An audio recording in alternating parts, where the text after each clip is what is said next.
Hey guys, ha! Welcome to the show. My producer was a little distracted in the beginning, that being me, and so I'm Mary Grace. This is Mary Grace TV. We are actually coming to you for episode 13 of Conspiracy of Truth with Mary Grace and Praying Medic. Crazy that we've done that many. Everybody loves this show. If you're new to this show, I will explain just a little bit about what's going on here. This is a show where we talk about all kinds of things. And picture, if you will, two friends uh, getting on a video call and just catching up and talking about things that have been happening in the news, things that have been happening in our lives, things that have been happening in the spiritual realm, all across many spectrums of information and thought. That's what this show is. It's not an interview like you may be expecting, where I ask a bunch of questions and then one person answers. We do have some like that on the channel, but this is not that. It's really a conversation. And one of the things that we love to do here is really just go back and forth. And we're unscripted on this segment. And we just really like having these conversations. And one of the reasons that it's unscripted is just because we don't really have time to script it. So if I'm being honest. That's just what's true. Now listen, all of my people over on YouTube, their YouTube is okay. I'm gonna say nice things about YouTube, but you read between the lines if you can. YouTube is amazing. YouTube has some incredible content. YouTube is a platform that's been around for a long time, and a lot of people have grown their channels and brands on YouTube, and sometimes YouTube gets jealous of other channels and other content. And because of that, sometimes we have to cut our YouTube stream short and direct people to those other places. And if that happens today, the easiest way to find those other places is to go to my website, marygracemedia.com, and then go find another place to listen, and we'll keep everybody happy because we have to do some codependence with them. That's how this is. We have to enable them. And yeah. So that's how this works. Anyway, but welcome. As you're here today, remember to hit the thumbs up, hit the likes, share everywhere that you can, and send this to other people so that they know that we're on the show and that we're live. So Dave Hayes, Praying Medic, we're back, and we've got a great show lined up today. I'm excited. I love these conversations. How you doing? I'm doing pretty good. Thank you for having me back on your awesome show. You need a longer intro. I didn't have enough time to post on Facebook, post on Twitter once the live stream went. But hey, I'm going to stop complaining, Do you and want me? it's good to see you Do you want again. me? Do you want me to chat? Do you need a filler? It's fine. No, you were Oh, chatting. It's fine. I just, okay. Can somebody help post pirate on Rumble who's having no sound? They may need to hit the little sound icon over there. If I say something to him or her, they're not going to hear it because they don't have any sound. probably not. I can't help you. So we've got a lot of oldies and goodies here. Christy, one of the best moderators around. She's over on YouTube and Rumble. How does she do it? Like, you know, juggling. We got Nancy over on Facebook, Catherine on YouTube. Lots of people. Net Katie, I don't know if I've seen you before, but hi. Hopefully the people on YouTube got my message earlier about maybe relocating in a little while. Oh, there's Audrey. Yeah. So we got some OG listeners, which is great. I love that. Love having people come back. So Dave, every time we go live, I make a joke and I say, slow news week. Yeah. And Yeah, obviously it's that's for tongue. some reason, whenever we go live, there's always all kinds of crazy news breaking and Yeah. like drinking from a fire hose. What do we talk about? Yeah, we had, by the way, we did have this on the calendar before anybody got bombed or anybody set themselves on fire or any bridges collapsed. Uh, Yep. 4 jurors got excused for posting severed head memes, all of that. We had this all planned. We didn't have the conversation planned, but this was on the calendar. We just didn't know that it was gonna be cray, like a cray week, but we should expect that. So what do you wanna start with? I don't know. What do you want to start with? Burning Man moves to New York. I mean, Trump is Oh, apparently under a gag order, and some people yeah. don't like his behavior, so they light themselves on fire or something. The Y world is going kind of crazy. Can I add something really bizarre to that? Yeah, sure. Go ahead. So, oh, what's his name? I'm drawing a blank. Ben Moore.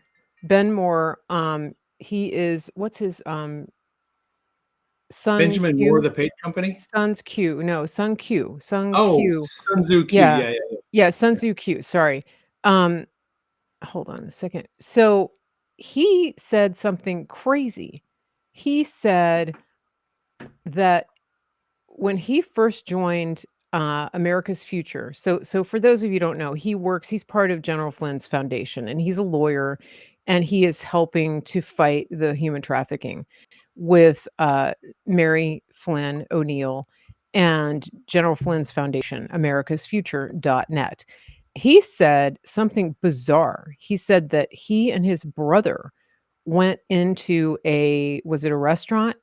And I this forget, exact but yeah, they okay, had an interaction with this guy, the Burning Man guy came Kim. up to them and, like, singled them out. It was obvious that he was singling them out to the point where they had a conversation about it later and said, was that weird? Was he targeting us? Was he singling us out?" And I don't know, in all the coincidences in all the world where you could have a guy who sets himself on fire, who is later identified as having approached 2 of our guys who are very active in a movement that President Trump has openly endorsed, which is combating human trafficking. I mean, what are the odds of that?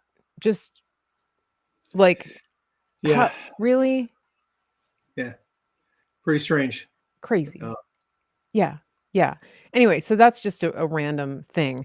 But let's talk about the trials. I think okay. I want to talk about the trials a little bit, what's going on in New York, and I also want to talk about how Trump has gamed it because he's working it.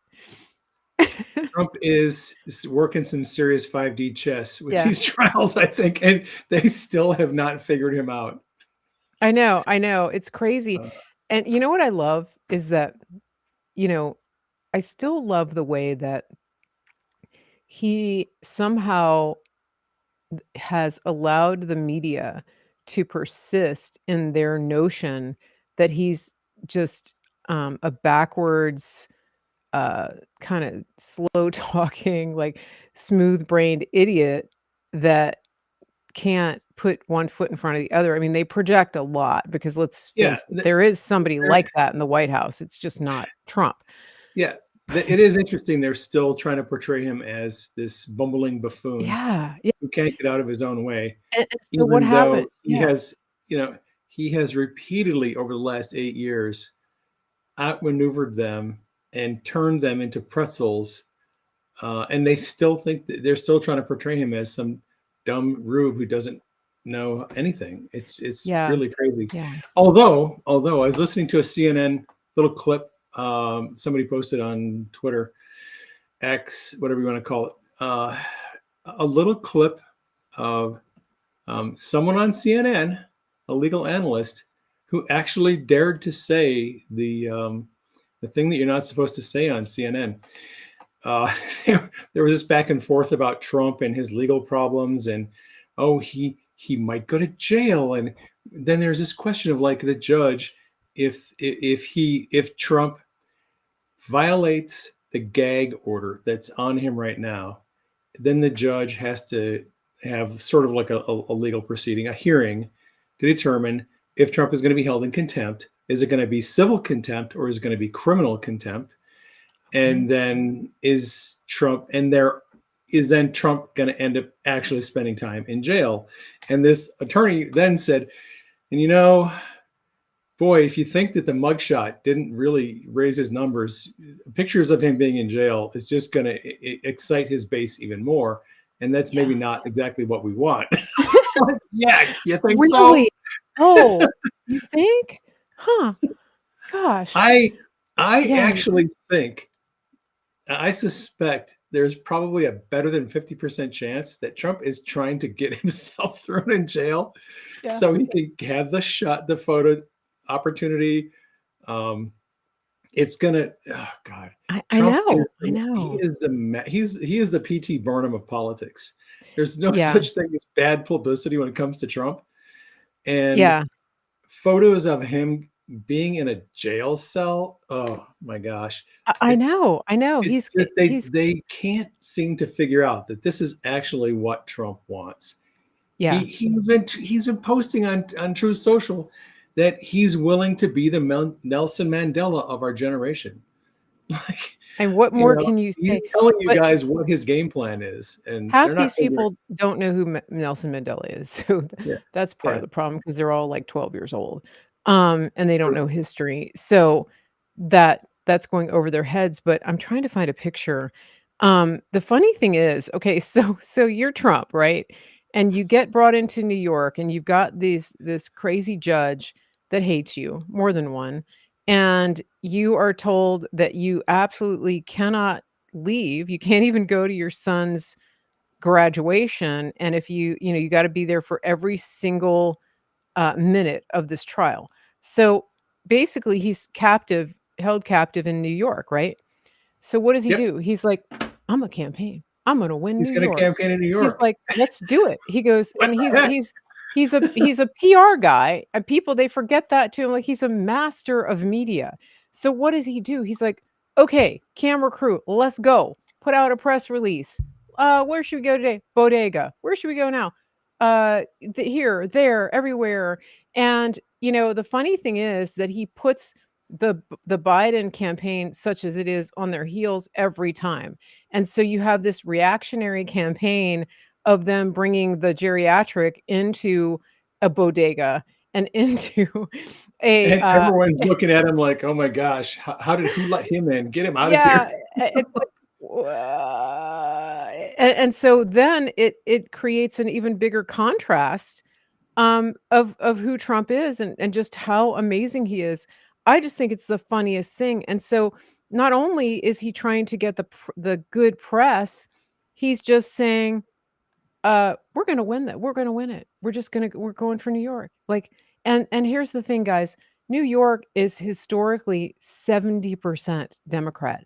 They voted for Hillary Clinton, the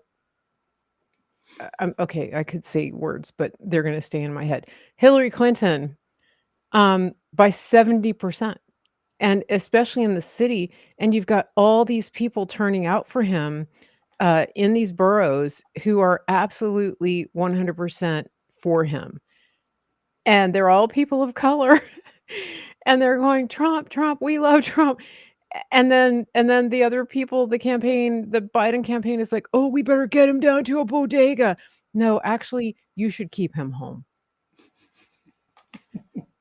I just think it's so funny. All right, I'm trying to find this picture that I wanna show because I wanna talk about persecution. So you talk a little bit because 'cause I'm trying to find this picture on my phone, and it's Uh, it's talking super. to well, yeah, it's interesting. The cases are kind of rolling out. The case in Florida, the classified documents case, Judge Cannon has been ruling on some of the motions that Trump's legal team has been bringing forward. He hasn't been getting a lot of wins on his motions. However, with every ruling that Judge Cannon puts out, she kind of smacks down Jack Smith in the special counsel's office in her ruling where she denies Trump's motion. She'll take a swing at the special counsel's office for their stupidity. And we have a very big case coming up in front of the Supreme Court next week. All eyes should be on this. If you're able to actually listen in, if they live stream the legal arguments, you might want to listen into that. If you're on X/Twitter, Leslie McAdoo Gordon and Shipwrecked Crew uh, Mhm. and a couple other attorneys have been doing kind of a wash up, an after action report whenever a big Trump case goes in front of the Supreme Court. And I would imagine when his case goes in front of the Supreme Court this next week, this is going to be the presidential immunity case. This is one's for all the marbles. If the Supreme Court rules that Trump does have presidential immunity from presidential actions, Mhm. it sinks Jack Smith's case. Most of this stuff is going to fall apart. Last week, they had oral arguments on the obstruction of an official proceeding charge that they've been charging a lot of the J6 defendants with. Right, Trump right. is also charged with obstructing an official proceeding. Listening to especially Neil Gorsuch and a couple of the other justices, it looks like they're going to rule that that charge cannot be used against J6 defendants because historically, if you read that rule, it's referring to judicial proceedings. It Mhm. specifically in Part A talks about presenting evidence, destruction of evidence, hiding evidence. Right. This is in relation to a criminal or judicial proceeding, and then the next part is whoever corruptly interferes with or obstructs an official proceeding. It's not talking about a congressional hearing, a congressional proceeding. It's talking about a judicial proceeding.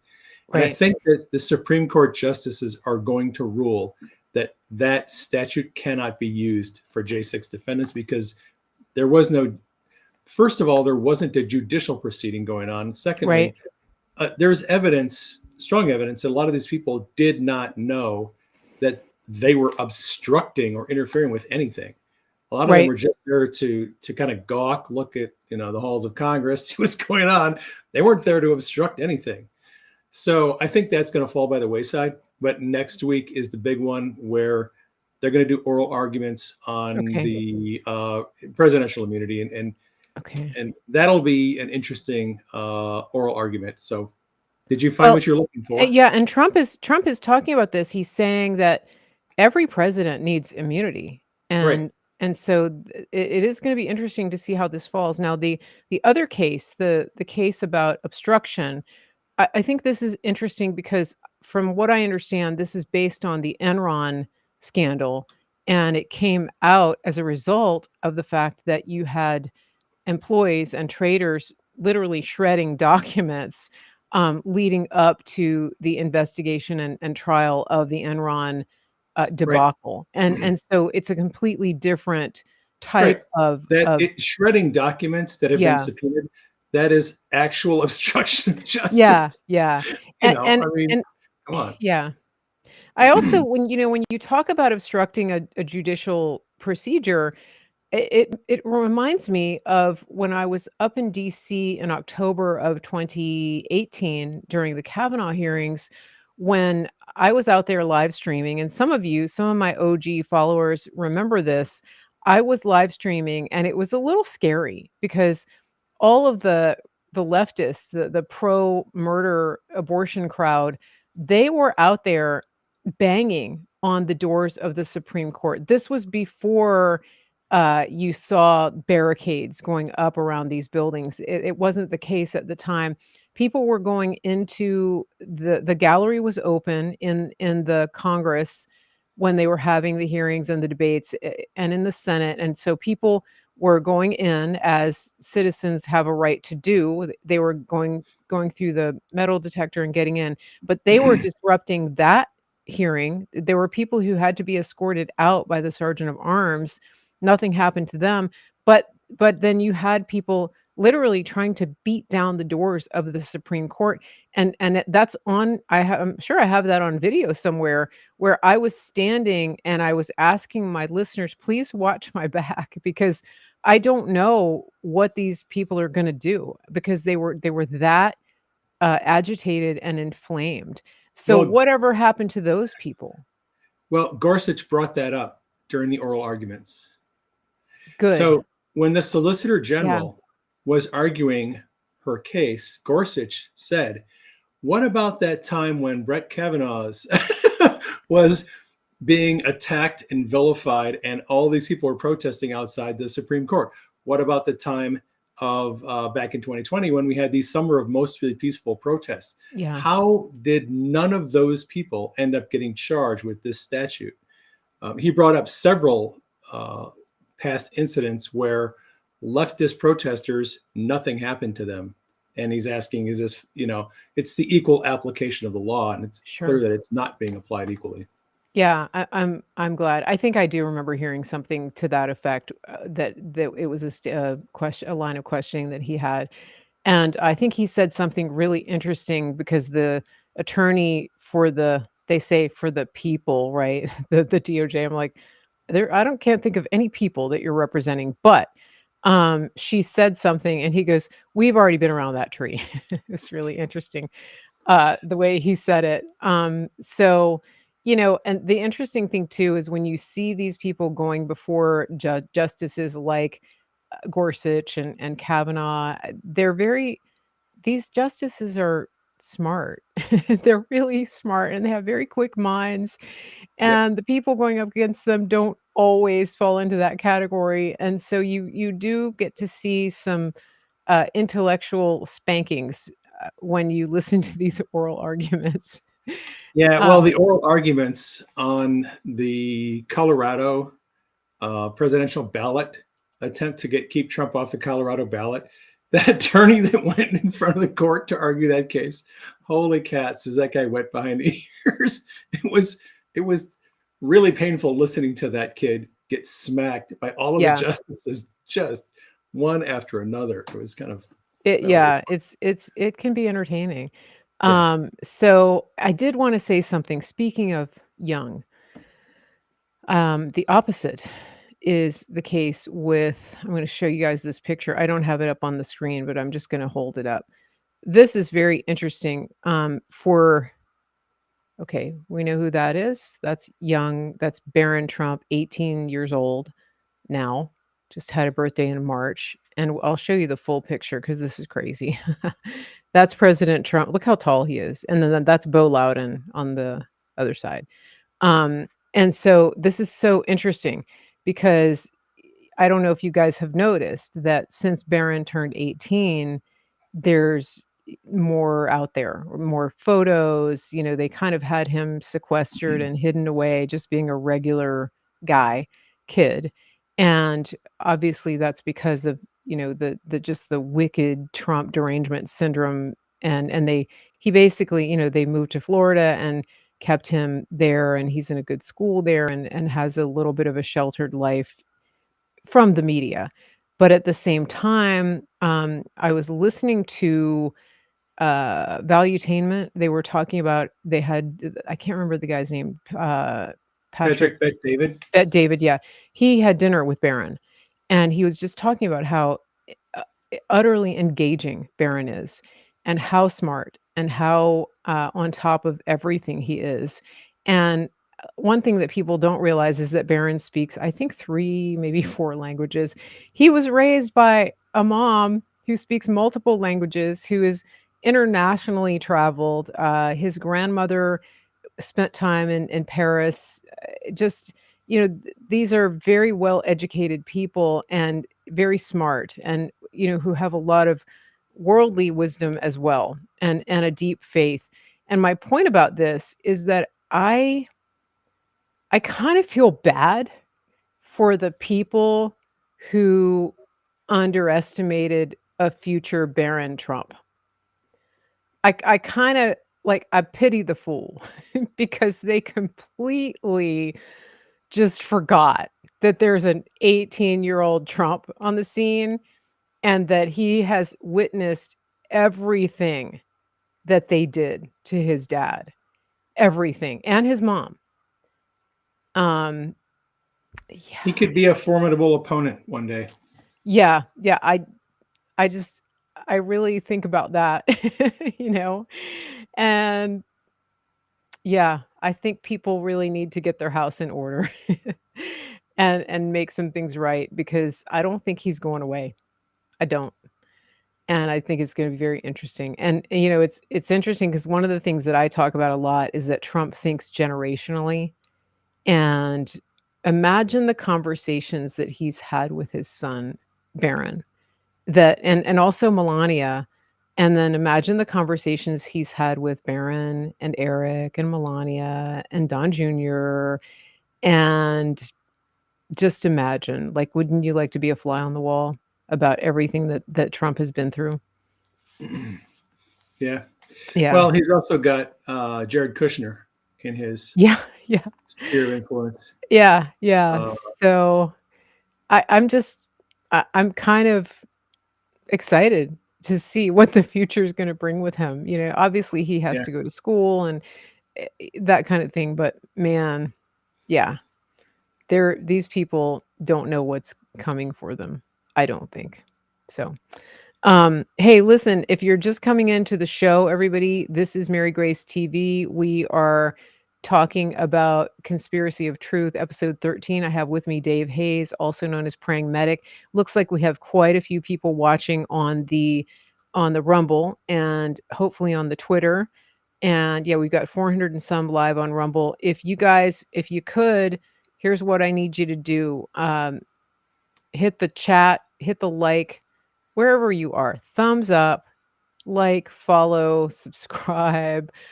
What else? There's all kinds of actions that you take to help us get seen on the algorithm. Repost, retweet, share, tag others. What else do I say? But the whole point is get the word out and let's get the numbers up. We've got a total of almost 800 people watching live. Let's get it up to 1,000. And while we're at it, if you just got here and you didn't know that we were live, it's probably because you weren't on my mailing list. So let's fix that right now. Go to marygracemedia.com, get on the email list so that you can get notified when we have shows like this and others. You will get an email and then you can just click on whatever channel you want to watch on and go directly from there. And while you're at marygracemedia.com, don't forget to go to the shopping tab and take advantage of all the America First companies that we have over there that you can buy, like, pretty much all the things. There's nothing that you need that you can't find on my channel except maybe a radio like Dave uses. Do But you have ammunition? we'll fix it. Okay, fine. We do have gold and silver. So that's a certain kind of metal that you can get. We have towels. We have the Flynn movie right there, General Flynn's movie. If you need to get it, if you want to watch it, you want to find out where it's going to be live and he's going to be making an appearance, go there, flynnmovie.com, referral code Mary Grace, all kinds of stuff. But it's all right there. And I just want to make sure people get the memo that if you are late to the show, it's because you weren't on the email list. So let's fix that. All right, back to the show. Buy silver. Well, then, okay, Buy silver now. let me put my link up. Hold on a second. Okay, we got two people we work with here for gold and silver, and that's Andrew Sorcini over at Beverly Hills Precious Metals.com, bh-pm.com. Tell them Mary Grace sent you. I think people may have the feeling, oh, it's too late. It went up to 27 or 29. It's not too late. I don't think it's too late. I don't think it's Nope. too late. It's We not. also have Kirk Elliott. So Kirk Elliott, PhD. Some of you have worked with him in the past. Both are good. We've vetted both of them. People like having choices, so we work with both companies. It's America, so you can have a choice. Kirk Elliott, I'm going to weigh in PhD.com. on the silver issue, if I may. Please do, yeah. All right. And, So, what was it, a week, maybe 10 days ago? I had a dream where silver found support at the current level where it was at. I think it was around between $28 and $29. And it wasn't actually there yet. It was still around $27 an ounce. And it was on its way up. And I had this dream where I was showing somebody how to evaluate price support, resistance and support for investing. And I was explaining to this person how to evaluate that. And as we were evaluating the price support on silver, it was like, wow, silver has like rock solid support at $28.50 or $29, wherever it was at that point. It was between $28 and $29.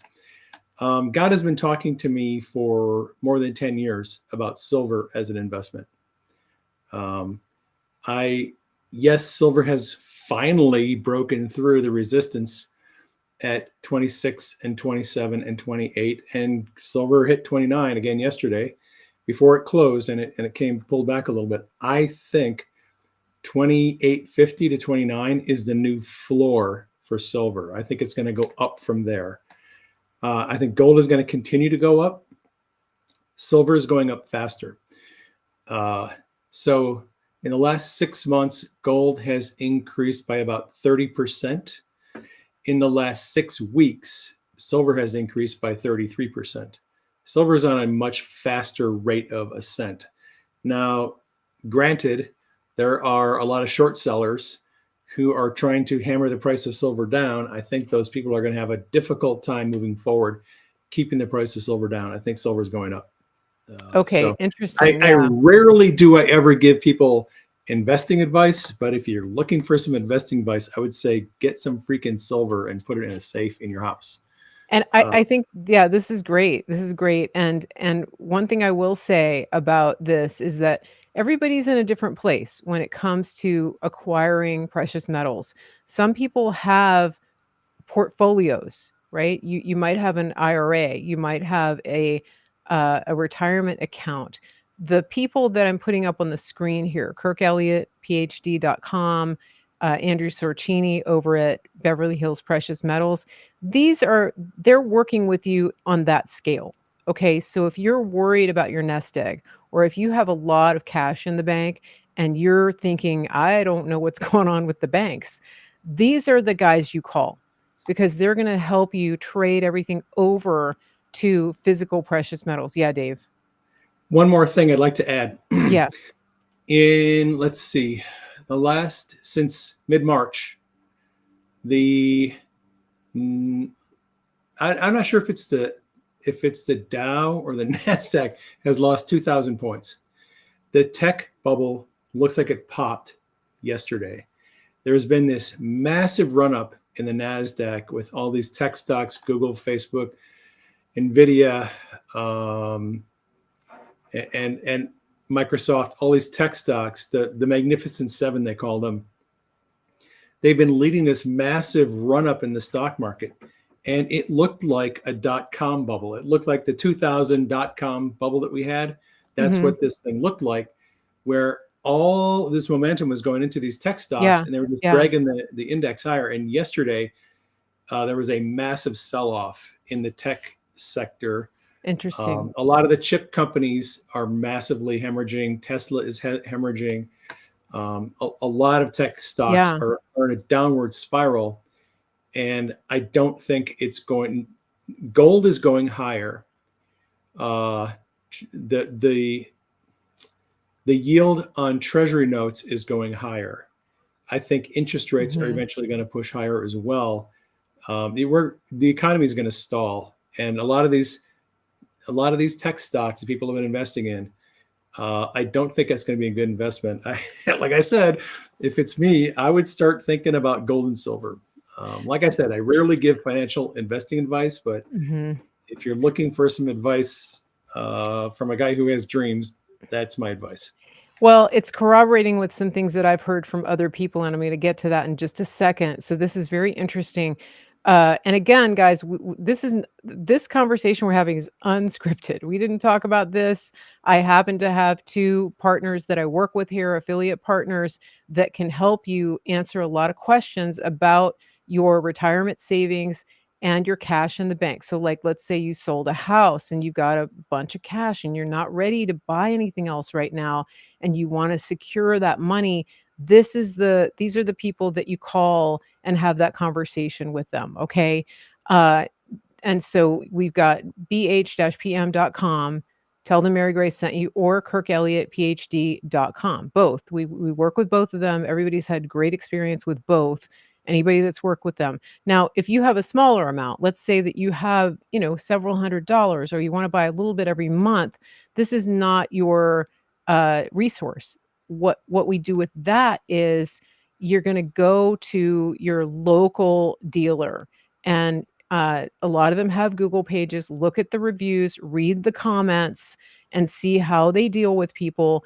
Typically, when you go in a place like that and you buy a silver ounce or you buy 10 ounces of silver or whatever it is, they're going to test the purity for you right there on the spot and show you that it is what they say it is.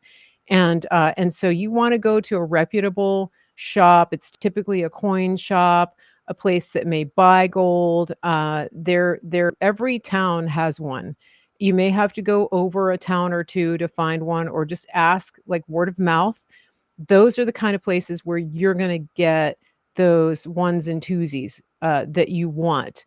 And that there's nothing wrong with that. A lot of people do that. People go every paycheck and buy an ounce or two, and just squirrel it away. There's nothing wrong with that, guys. That's a good investment depending on where you are. And so don't feel like just because you can't call one of my guys that you're not in a position to start saving and stacking silver and or gold. My friend Kevin Lynn, who's been on the show, I want to go back to what Dave said about the market, because he is he's very big into metals, but he also invests in the market. And I asked him about silver and gold last week, and he sent me a video. I don't have the link right now, but I can tell you the name of it. If you go on YouTube and look up the name David Hunter, the title of the video is $60 to $75 silver in this melt up phase. This analyst, David Hunter, apparently has been in the market for like 50 years. He's explaining things almost exactly the way Dave just explained it based on his dreams, which is very interesting. And Hmm. so, you have to decide this is something that you pray through and talk to your family about, especially if you have other people that you're responsible for. Make an informed decision. We always say, don't be scared, be prepared. And so, getting reliable information is not always easy, but the information that I'm getting is from people that I know to be trustworthy in this area, and that's why I've reached out to them. So you do with it what you will. I'm not a financial planner. I'm not licensed. Dave is not licensed. We have to give you this disclaimer. We're not telling you what to do, but we're telling you what we're observing other people with really solid track records doing. Okay? So make of that what you will. Can I say one more thing that might be a Yes. segue to another topic? Sure. Yeah. All right. If you, unless you've been hiding under a rock this week, you may have noticed that Israel and Iran have been going at it. Yeah. And interestingly enough, the very night that Israel retaliated against Iran, Bitcoin cratered. Bitcoin does not like war. I'm just going to tell you that. Now, I have people asking me all the time what I think about cryptocurrencies. And what we found out this week, whenever there's any kind of significant military action going on, Bitcoin seems to start cratering. If we get into a long sustained war in the Middle East between Iraq, Iran, well, Iraq got hit last night, between Iran and Israel, especially if Russia gets dragged into it and we get dragged into it, or if NATO ends up sending troops into Ukraine, I would expect cryptocurrencies like Bitcoin to continue to go down. For whatever reason, people don't trust much in cryptocurrencies when war is breaking out. At the same time that Bitcoin was going down, silver and gold were going up. During the days when the attacks were happening between Iran and Israel. So that's another, that's a subject we could talk about, what's been happening in the Middle East. I've been following pretty closely news accounts out of the Middle East. I've found some reputable open source intelligence people on Twitter that I follow, and they have led me to some other people on Twitter that I follow, some of whom are tweeting in Arabic, some are tweeting in Hebrew, which makes it interesting. I noticed you've been reposting all those. Yeah. I found some reputable sources of information in the Middle East. And what I'm doing is I'm following them. And as they update and bring news and video and information, I'm retweeting them in English so people know what's going on from reputable sources. That's what I'm trying to do. So, um, so Israel finally decides to take a swing at Iran directly in Iranian territory for the first time, and um, Iran pretty much acted like it never happened, which was very interesting. I know, Uh, yeah, I noticed you commenting on that, yeah. yes. Um, there's a strategic reason why Iran did not make a big deal of it. Um, from the first strike in Iran by Israel, it appears as though there were no fatalities and no injuries. They essentially hit Interesting. a radar installation that is next to the Natanz nuclear facility. The Natanz nuclear facility is kind of notorious because that's a place where Iran does a lot of enriches uranium for its for its use, whatever you use uranium for. Now, Iran is not going to say that they're building nuclear weapons with Mhm. that uranium, You don't but think they will? that is one of the uses for Yeah. uranium. So, my takeaway from that little event was they hit the radar station that protects the Natanz nuclear facility. They didn't hit anything else. They just hit that radar installation. And I think Israel was sending Iran a message. And here's the message: we can hit any target in your country that we want. We're not hitting your nuclear facility this time. We're just letting you know that whatever we target, we can hit, and you are defenseless to stop us. They and So there was another attack last night. This one was in Iraq. It was on PMF, Iraqi an Iraqi military installation that is backed by, funded by Iran. So it's run by the Iraqis, but it's funded by Iran. And they hit a couple of munition depots where there's a lot of ammunition, shells, and you could see this ammunition going off once it was hit. Uh, the battle damage assessment, there was large craters. It looks like probably some Israeli jets flew over, fired some missiles, and blew up some munition depots. Again, in Iraqi territory. And once again, Iran is kind of acting like it never happened. Like, we didn't see anything, even though Mhm. there were dozens of people that were injured and I think one or two people killed. Iran is again acting like this did not happen. This Which, begs the question. yeah, go ahead. I have questions. When when Israel has shown that they have this capability to, like, reach out and touch Iran and put them on notice, what was happening on October 7th when all hell broke loose in Gaza? Because, Israel has shown us that they have this capability, but somebody was asleep at the wheel clearly that Yep, day. yep. There was actually orders to stand down in the Yeah. early hours before that raid happened. That whole thing is very, very suspicious. Mhm. Um, Speaking of there's still conspiracies. there's still this argument going on between Israeli intelligence and Bibi Netanyahu's office, saying that Netanyahu's office is saying they didn't tell us what was coming, and the Israeli intelligence is saying, "Oh, yes, we did," and he told them to stand down. There was clearly a breach in security the morning of that Yeah, attack, yeah. and everyone's obviously wondering how the hell did this happen? They have plenty of troops, plenty of ability to stop anyone coming into that Yeah, through yeah. that gate, that corridor, and for some reason they didn't that particular morning. It just doesn't. It smells funny.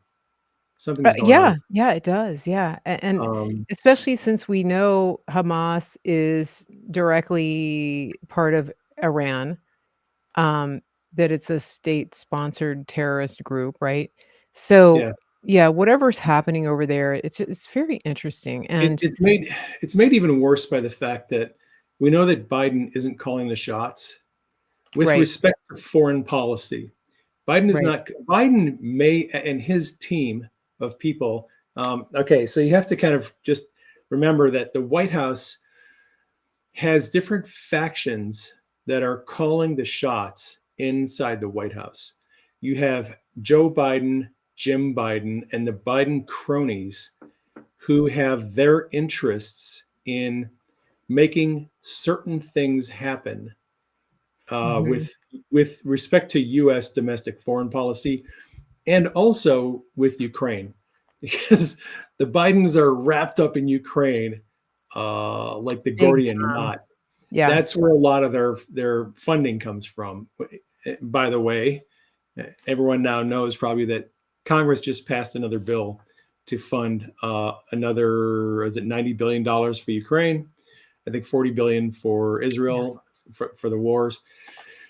A lot of that money makes its way into Ukrainian banks, gets laundered, comes back to U.S. politicians, including um, mhm, Joe Biden and his cronies. mhm, So the Biden crimes family is running part of the White House operation, mhm, but the Obama syndicate with Valerie Jarrett, John Kerry, Samantha Power, those people, they're running another part of the White House. Their big interest is the Middle East, okay, um, that especially makes with sense. Valerie Jarrett. Valerie Jarrett is the linchpin. I think she is the one calling the shots with foreign policy in the Middle East. So the problem we have here is that the White House is being informed of what Israel is doing, and I guarantee you, Valerie Jarrett is taking that information and telling the mullahs in Iran exactly what's coming. I don't think that Iran and Israel are not aware of what's happening before it happens. Mhm, I think there is a significant amount of information being shared between those entities, some of which should not be shared, some of which probably should. So far, it's kept the military hostilities kind of at a low level. mhm, There hasn't been, yeah, a big escalation. That's good. mhm. The back channel communications are working so far. I'm concerned that it's this whole thing is going to escalate at some point. Um, Yeah, yeah, I mean, I think and one of the points that you brought up online, and we've talked about this before, is that there are things that could have happened that haven't so far, and I believe and you believe that our prayers do have an impact. As Christians, we pray for different outcomes, even as we get revelation about what could be happening and what is potentially planned or what could happen. And we've seen this. This is biblical. There are stories throughout the Bible of people praying for different outcomes, even when God shows them that one possible outcome. And so we don't want to underestimate the power of prayer. It's very powerful. And one of the things that I've seen in this nation in the past, especially 8 years, is that we as believers have been called into this fight, this spiritual fight at a level that people really haven't understood was necessary up until now. I think that people have given it a lot of lip service. There's been a lot of evangelical rah, rah, rah type of talk, but being in the trenches and paying things lip service are two different uh, situations entirely. What are you seeing happening, especially with your groups, your Telegram groups, and your circle of intercessors?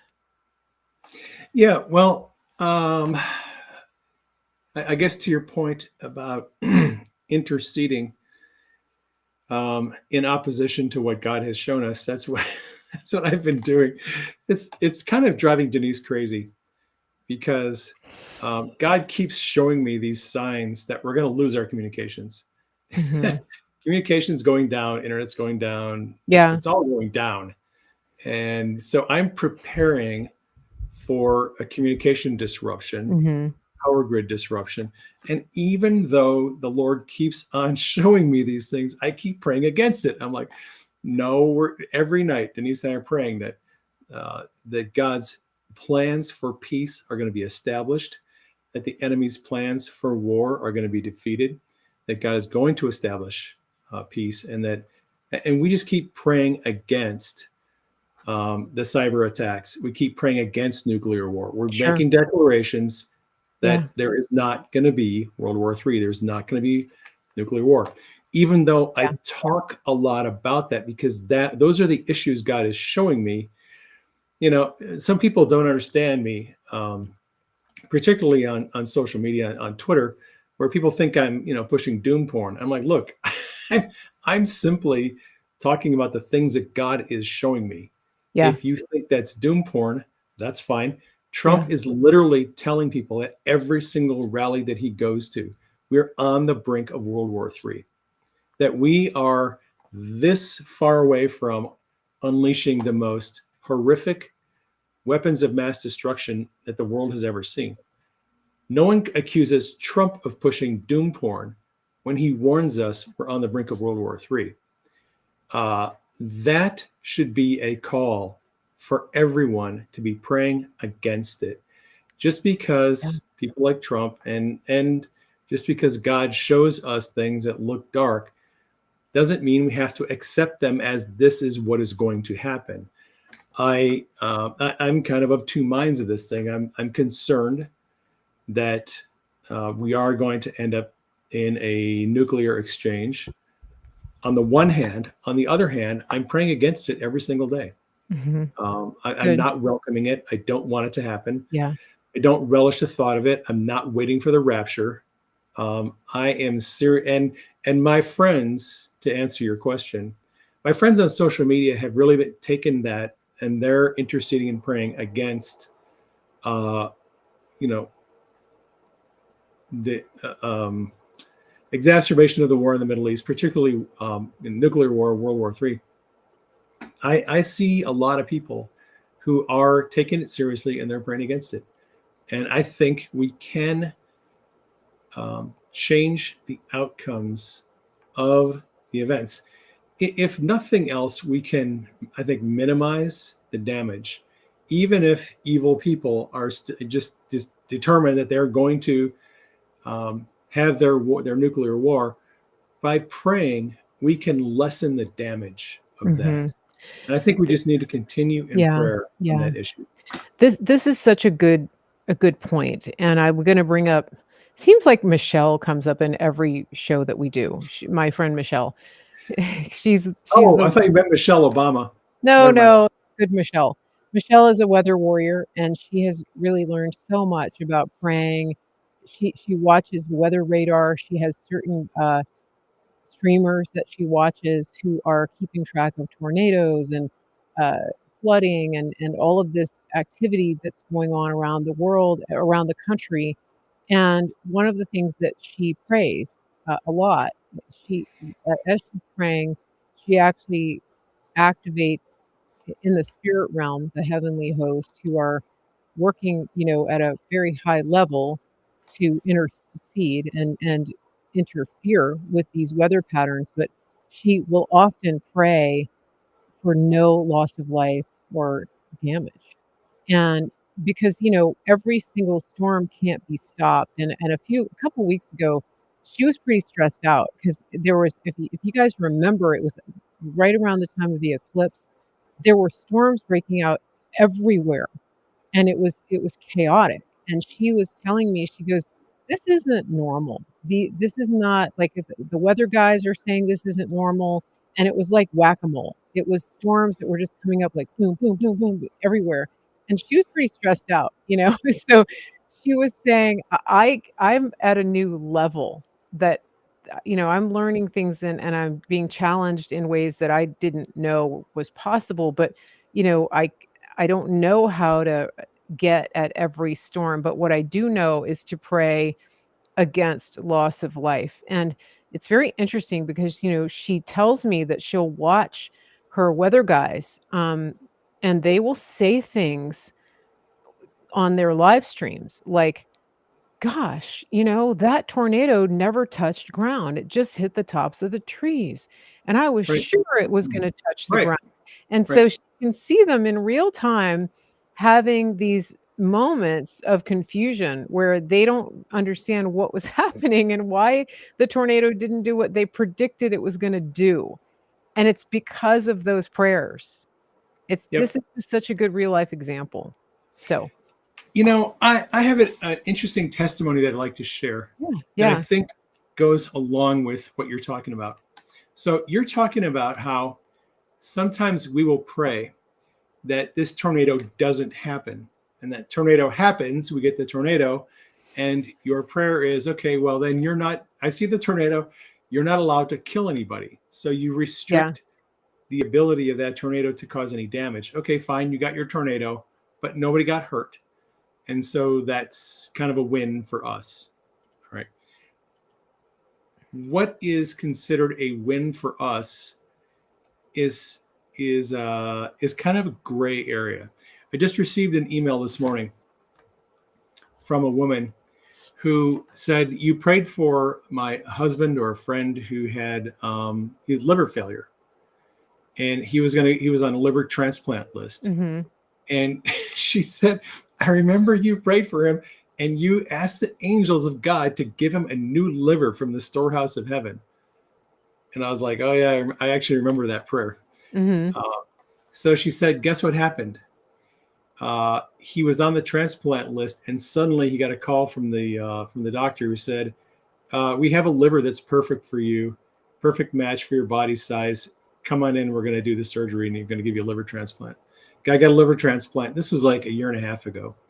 Yeah. He has been doing great ever since then. He's had no problems with rejection. He's had no sickness. This woman is like, he's like back to normal, and she's like, he got a new liver. It wasn't the way that we expected it, but he Yeah. got a new liver, Yeah. and it's working great. And I was like, that's really interesting because we kind of expect it has to happen supernaturally. It has to Mhm. happen our way. Sometimes the circumstances in the natural will just play out the way that works out to our advantage. So Yeah. let's going back to nuclear war for just a minute. If we Yeah. use that as a hypothetical and we say, okay, we're praying against nuclear war, we should also be praying that if those missiles get through, if the bombs detonate, that there's going to be no loss of life. That radiation cloud is not going to come and move over my city. It's going to go out to the sea. It's going to dissipate and it's not going to kill anybody. We, if the people who want to launch a nuclear war are successful, we can still restrict their level of success. We can restrict Yeah. casualties. We can restrict fatalities. We can restrict damage. That is an exercise of our kingdom authority. And I Mhm. think we need to start thinking in those terms.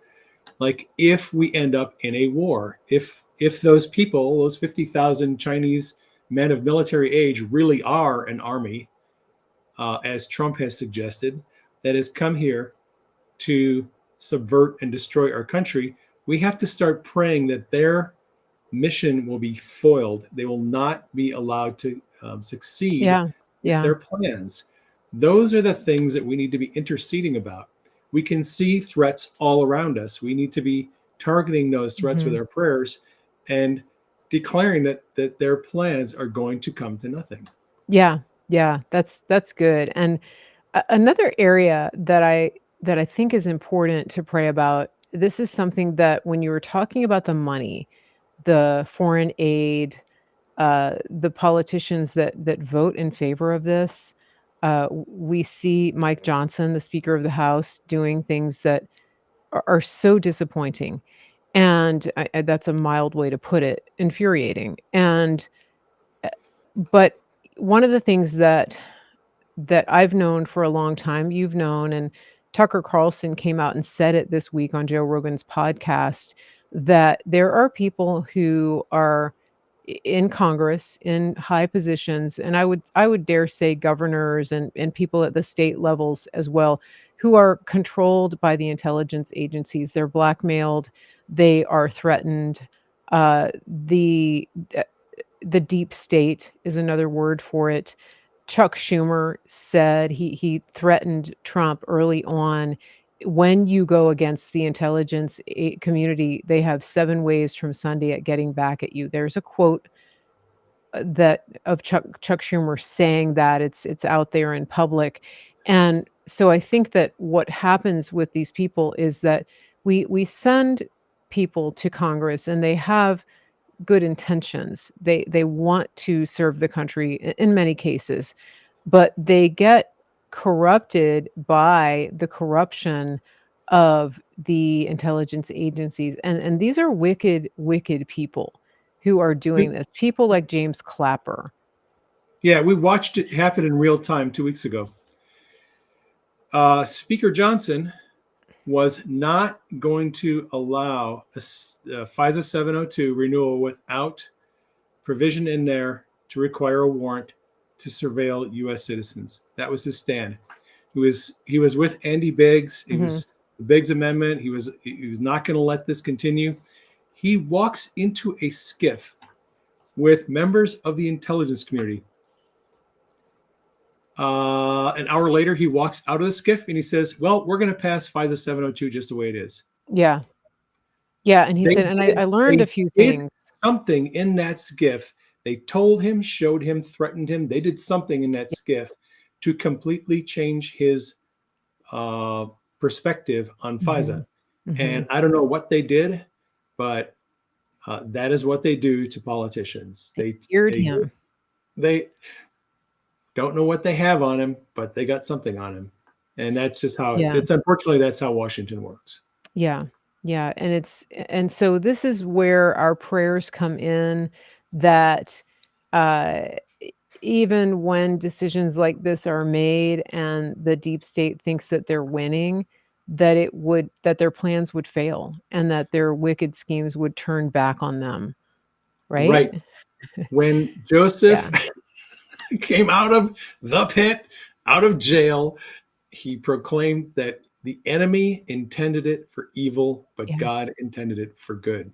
Exactly. Even if these evil people are able to pass their amendments, pass their bills, plan their little wars, try to destroy our country, try to put us all into slavery, our prayers can take those plans and turn them around and make something good come out of them. Absolutely. That's so good. Yeah. And we don't want to underestimate that, because God is good and he's big, and we've seen him do things throughout history in moments where we don't think there's any hope. And we saw this in 2016 with the election. I mean, it was a mess. It was worse. January of 2021, I can't tell you how many people that I knew, they were just black-pilled. They were like, "This, I'm over. This is done. We lost. The deep state is in control. Like, there is no hope for this country." There was a lot of people really deeply black-pilled after Trump did not get re-inaugurated. Yeah. I was in DC. I went into a funk. I was like, "What in the hell is going on?" I was in DC that day of the weird bizarro inauguration, and it was like bitter cold and cloudy, and there was snow, and the people that I was with, like, we were kind of sort of being chased by the feds, and it was just a weird, awful situation. And so I think it happened to a lot of people, but here we are. Here we and are. and we still have hope, because we know that God is bigger than what these people can dream up. Dave, I think this is a good time to take a little break and give our listeners a break. People might need to refresh their beverages or take care of other personal needs. So we're going to play a quick commercial for you. Don't go away, like away, because we're coming back. Don't turn the sound down because this is you need to hear this stuff so that you can support the channel and support some America First companies. Oh, I almost forgot. One of our sponsors is not on the video yet, but I really want you guys to see our freeze-dried beef. This is griddownchowdown.com. This is a pound of beef. It's freeze-dried. It's not jerky. It's not dehydrated. It is raw ground beef. You just pour water in it and it reconstitutes. You can save it. This is prepper food, but it's also everyday preparation food. You can do either with it. And it's grass-fed. The beef is sourced right in the middle of the country from ranchers and farmers that our friends at Grid Down Chowdown know, and they work with them directly. And they started this during the pandemic when they were trying to buy beef and things were getting rationed. And then they were having power outages and things like that. And so they decided, heck, we're going to freeze dry it. We're going to go directly to the farmers and ranchers. We're going to freeze dry the stuff. And now they have like a nice little commercial operation going. You can get on a subscription. Make sure you tell them Mary Grace sent you. People are loving this because, I mean, you could buy a bunch of like sawdust in a bucket and make oatmeal or something, or you could just buy beef. I don't know about you, but this seems like a good option if things go down and there's an apocalypse. I mean, everybody needs meat. So griddownchowdown.com, and then stick around for the rest because we've got some other affiliate partners that we want you to know about. We'll be right back. Don't go away. Turn up the volume if you're going to leave the room. You don't want to miss this. Okay, see if I can make this work. And I am one of the biggest fans of MyPillow because they have quality America First products that are just made right here in the country and they last. We have the towels, and I have a big issue with towels that shrink up after the first washing. The MyPillow towels stay color fast, they stay in shape, and they stay that way for years after repeated washings. You can't ask for better.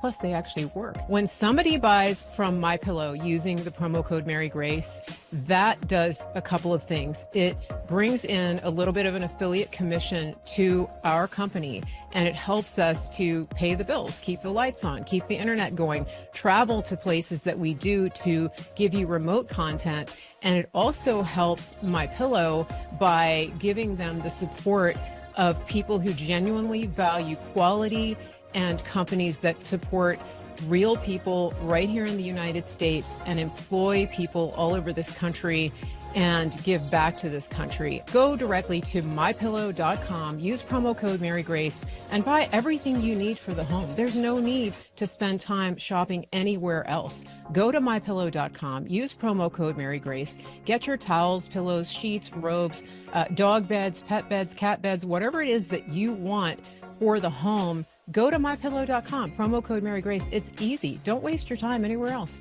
mypillow.com, promo code Mary Grace. Thank you. Listen, your health is your best investment. We have a country to save, and we need people who are in the best shape of their lives, physically, mentally, spiritually. Why not connect with a team who cares about you on every single level from the inside out? Official Synapse is that team. Officialsynapse.com. It's official, synapse.com. Tell them Mary Grace sent you, and they will treat you like family. If you're like most people, you really probably haven't thought about transferring your paper dollars into physical gold and silver. But I want to tell you a story. My friend Andrew Sorcini over at Beverly Hills Precious Metals, he recently went overseas and he wanted to buy a watch. He likes fine watches. He took 3 currencies with him. He took gold, he took Bitcoin, and he took American dollars. Now, there used to be a time when the American dollar was king. I remember that when I used to travel overseas. Everybody wanted dollars. The people that he was dealing with would not take his dollars because the dollar is so devalued around the world. They wanted the gold. So this is what I recommend to you. I want you to think about this. If you have cash in the bank, if you have an investment account that you have worked hard for years to accumulate, consider the value of converting that money into physical gold and silver. You're not buying something that's losing value. You're changing those worthless dollars into a tangible physical asset that will go up in value, which it has done historically. Here's what you're going to do. You're going to go to bh-pm.com. The first thing you're going to do is schedule that free consultation. Second thing, just think rationally about this, pray about it, go to the Lord, see what the best decision for you and your family is. I can't tell you that. I don't want to pressure you into that. What I do know is don't be scared, be prepared. And so the third thing you want to do is make a decision for you and your family. Make a decision, take action. bh-pm.com. Let them know Mary Grace sent you. I just want to give a shout out to everybody who watches this show. Thank you for being a participant. Thank you for being a loyal audience member. I just want to remind you, if you like what you've seen, please share this and don't forget to subscribe, turn on your notifications, and also sign up for my email list so you never miss a show.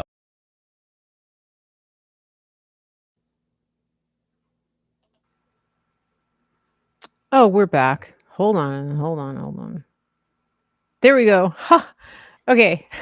So, hey, listen, guys, speaking of towels and My Pillow, they sent us a goodie box of some really cool things, and they sent us some of the kitchen towels. If you've been debating getting the kitchen towels, don't wait any longer because they're so good. They're big, and you get 6 towels, and they come in different textures, and the more you wash them, the better they get, and the colors are amazing. They're so beautiful. I think it's like $25 for 6 towels if you use my promo code Mary Grace, and you will be really happy. Anyway, that's just an aside. And the new pillows 2.0, really good. Okay, Dave, what's next? I guess I'm going to have Denise order some kitchen towels. Yes, For my they're the blues. The blue set is so nice. They're really, really nice. Yeah, okay. What else? What else do we want to talk about? I wrote a note about something earlier, and I just want to make sure I don't miss it. I don't want to miss it. Anybody that's coming in now, if you missed the beginning of the show, we had a lot to talk about. I'm Mary Grace. This is Praying Medic, the also known as Dave Hayes. Here's what. Okay, there's a couple things. Just a maybe this isn't the right time, but are we in the end times? Well, Just a light conversation. What a We're fun back from the subject to talk break. about. We're back. We're back from the break. Yeah, we're back from the break. We are definitely back. If you would have asked me that question 20 years ago, I would have said, absolutely, we're in the end times, tribulation, it's coming, and we're going to get raptured, and we're out of here, and the horsemen and the apocalypse, and it's all coming, and Gog and Magog, and it's Israel, and yeah, that would have been my answer 20 years ago. In the last 20 years, I've kind of changed my thinking about eschatology, mainly because of what God has been showing me. God has shown me some long-term pictures of the future that are going to take a long time, many lifetimes, for us to manifest the things that God has shown. Years. I've seen some just amazing things happening in society over long periods of time. Let me give you an example. Yes. I had a dream not too long ago where I saw 3 timelines for planet Earth. All right, I saw 3 timelines. One timeline, second one, and a third one. And each timeline had a different the timelines had a different outcome for humanity. And so in the first timeline, what I saw was all of the timelines were based on whether we decided to, as a culture, as a society, whether we decided to adopt a communication technology. So in the first timeline, I saw a certain communication technology. And if that technology was adopted by society, we would cease all future progress as a society. We would stop developing basically Mhm. as a society if we adopted that communication technology. That was the first timeline. Second timeline, there was another communication technology, and I saw this timeline that if we adopted that technology as a society, we would go backward in our development. We'd essentially go into another dark ages. Humanity, mankind, civilization would stop evolving, and we would devolve into a more primitive culture. And then the third timeline I saw was an option to adopt a different communication technology. And if we adopted that technology, we would continue to advance as a society. Right? That's a dream that I had a couple of years ago. Mhm. So um, the reason I brought this up is it's an example of the kind of dreams that God shows me and other people, where He Mhm. shows us long timelines and of future events Mhm. take generations for us to manifest. Yeah. If you think that we're living in the last days and you think that it's all about Israel being attacked by all these nations and tribulation coming, we're going to get raptured or we're not going to get raptured, we're all going to go through the tribulation and then it's all over and Jesus comes back and, you know, then the end is there and we Mhm. have, the Battle of Armageddon. If you believe in that telling of the future, then all of these prophetic uh, revelations that the rest of us have received about generations to come, they're not happening. And Yeah. God has not shown me personally through my own revelation. He's not shown me anything that really looks like we're coming down to the last days. The rapture is coming, the tribulation is coming. He has shown me some very concerning things, like I've Mhm. been talking about for the last year and a half, 2 years. Yeah. I think that there's a very good likelihood we're going to survive a nuclear war. I also think the vast majority of the people who are listening to this broadcast are going to be alive after that nuclear war. I think we're going to survive World War III. Most of us are going to survive it. We're going to live in a different culture. I think that this is just me spitballing. I think nuclear war is the last card that the elites will ever get to play against us. Ever since the creation of the atomic bomb, the elites have held over society the fear of nuclear war. They have Mhm. trained us to think that nuclear war is the end of civilization. It's the end. It's over. Your Nuclear, stuff is nuclear. gone. You're gone. Yeah. Everything's gone. Everything's fried. We're whoever the few people who live are living back in the Stone Age. Um, Mhm. they have used that fear of nuclear war as a stick, right? So it's the carrot and the stick. They Mhm. try to incentivize us with little, the carrot, your cost of living adjustment, the shiny new car, the cute little girlfriend, the whatever things that people want. The Mhm.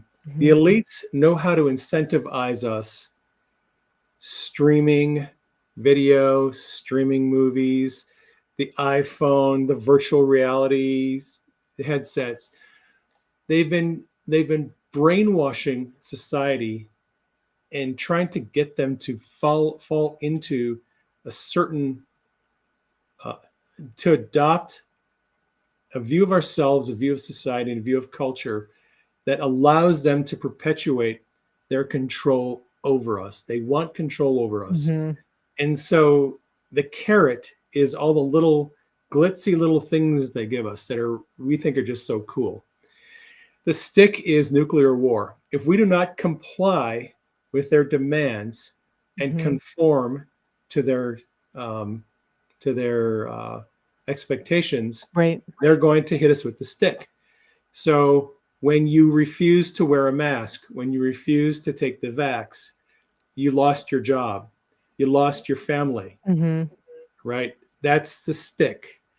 It's Yeah. all Yeah. about control. They want to control the way you think and they want to control your behavior. Mhm. Nuclear war is the ultimate stick.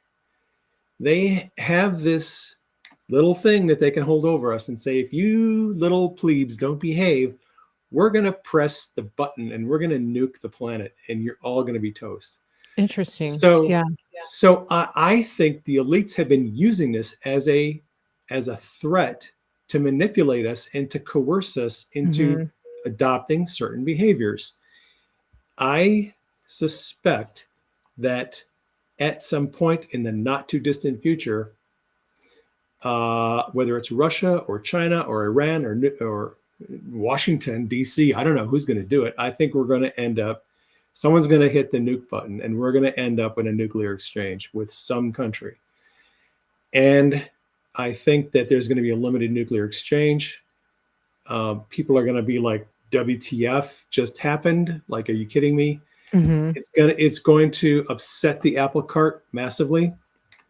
And I think long Yeah. term, when we come Yeah. out of this on the other side, we're going to look back and go, you know what? They have been telling us for 75 years that nuclear Yeah. war is the end. And most of us are still here. Mhm. Like, yeah, we didn't have such good crops this last year, but eventually the radiation will Mhm. dis and we're going to rebuild our Mhm. society.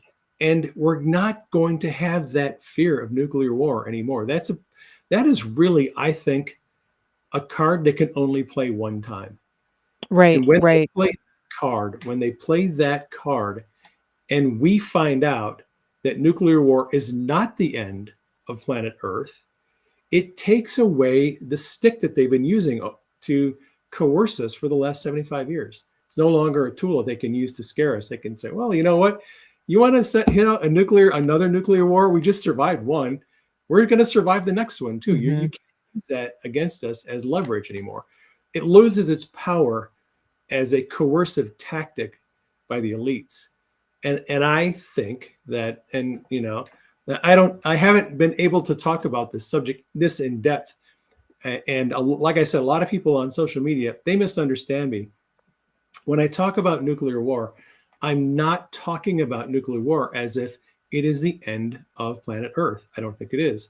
I think I think it's coming. I think we need to prepare for it. And those who are prepared for it are going to survive it and they're going to thrive on the other side without the coercion of the elites trying to force us into adopt all these crazy behaviors. I absolutely think that the majority of the planet is going to survive uh, the war that's coming, World War III. Yes, it's going to Interesting. be. If World War III happens, it's going to be horrific. I'm not downplaying the seriousness and the death of potentially a billion or 2 or 3 billion people. That is a horrific um, event that is difficult for most people to conceptualize. However, I think at this point in the game, we need to start thinking about it.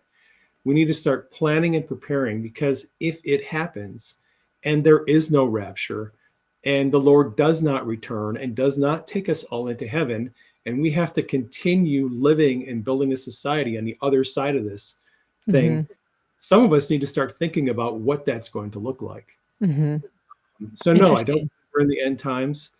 I am somewhat concerned that we may end up uh, in a post-apocalyptic world. Yeah. I don't think it's going to be a Mad Max scenario either.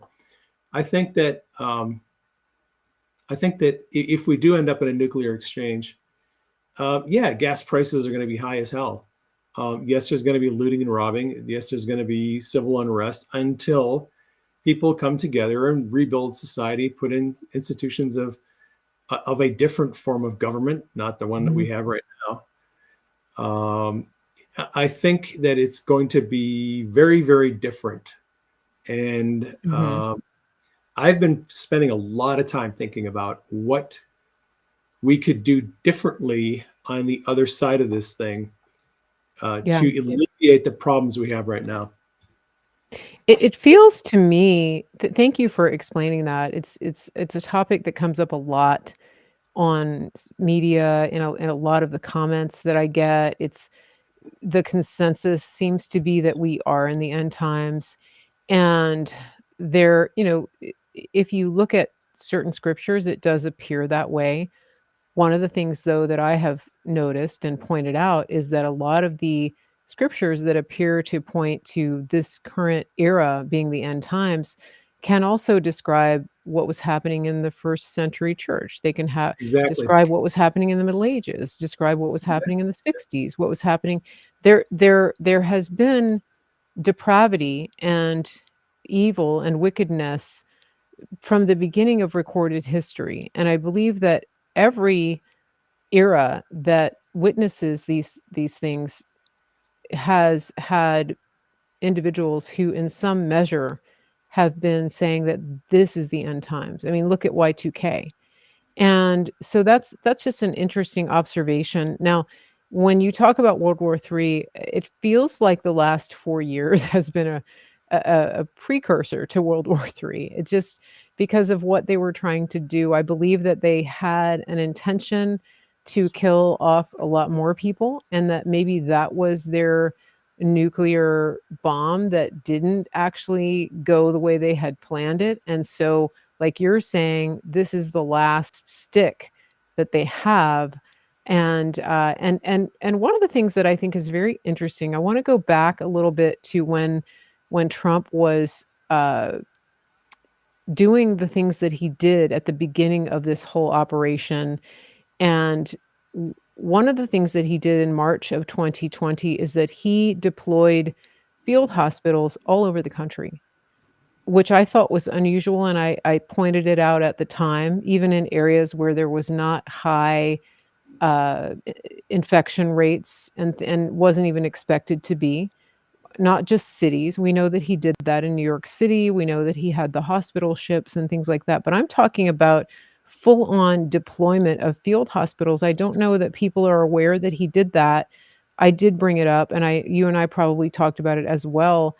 And my contention has been that he always knew that there was something else, that there was a bigger threat that uh, that he was aware of, that he had and still has intel about something much bigger that was very likely to go down. And for example, people who criticize him over, shutting down the country, I don't think that it was specifically to stop the spread of the germs. I think that it was actually to keep people in their homes and keep them safe. That's just my take on it. Um, because of what he knew. We and all of the armchair quarterbacks, the Monday morning quarterbacks who want to criticize him and say he never should have done that. I just think that I would reserve judgment based on the fact that he has and has had access to intel that you will never know, maybe. Just He something to finally think came out. about. He finally came out and confirmed our theory about what was going on with the vaccine. I don't know if you saw that interview, but By the way, I need to give a disclaimer before we go on because I'm not going to cut off YouTube ooh, right now. I said the V word. Yeah, so we are I just wanna make it clear that we are talking about, historical facts of Yes, incidents that have taken place up until yes. now throughout the history of what happened starting in 2020 with the coronavirus outbreak. We are talking historically Mhm. about things that President Trump and his team and other scientists did. Yeah. So I wanna make that very clear. This is not a debate about the efficacy of the jab or anything like Any that. medical treatments. We're not This is talking a his about and we're right. not disputing the WHO's stance on this. Just wanna make that So clear. Okay. yeah, so what Trump said and what I said, when people ask me what was Trump's plan, why did he do this? My response has been, look, Trump knew that for uh, for the therapies to go through phase one, phase two, phase three clinical trials, the normal way that they go through a clinical trial was going to take years. And my perspective was they planned to lock the country down for years, potentially 10 to 12, maybe 15 years at the outside, destroy people's jobs, destroy the economy, lock people into their homes, and create and sequester everyone, and build their 15-minute cities, maybe even 5-minute cities, where you would be quarantined and you would not be allowed to go more than a couple hundred feet from your house. You do everything remotely.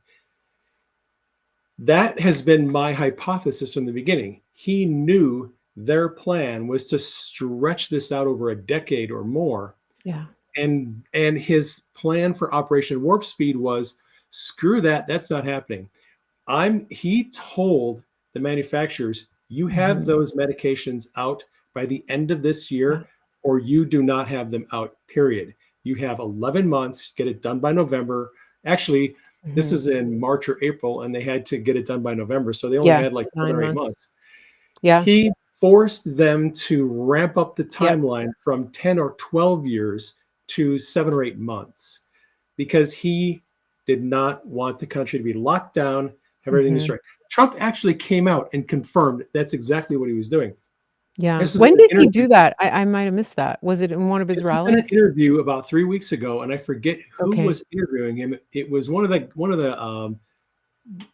talk show guys, that Hugh Hewitt or someone like that. Okay. And he was on that. And he basically came out and said that. He's like, look, they were going to run this thing out to 10 or 12, 15 years. And I wasn't going to let Yeah. that I happen. think I remember. That's why I had to get this stuff out there as quickly as possible, because Mhm. they I were going to remember that destroy now. our country. And he actually said that. And I was like, okay, cool. So, Yeah. where were we going with this when I got off on this tangent? You asked about We were talking about nuclear war, and I was saying that I just believed that there was a threat, there was a bigger threat and in Trump had an 2020. idea that there was a bigger threat than that he could not talk about publicly. Exactly, and he called himself, he said, "I'm a war," you might say that I'm a A wartime wartime president, president. and Yeah, I like I said, I don't think that putting field hospitals up is a that's not a typical pandemic response, especially no, when you're trying to and again, agreeing to quarantine healthy people. That's not a typical response. I believe that he wanted people indoors and safe from whatever it is that they were threatening to do, which may have had nothing to do with, germs.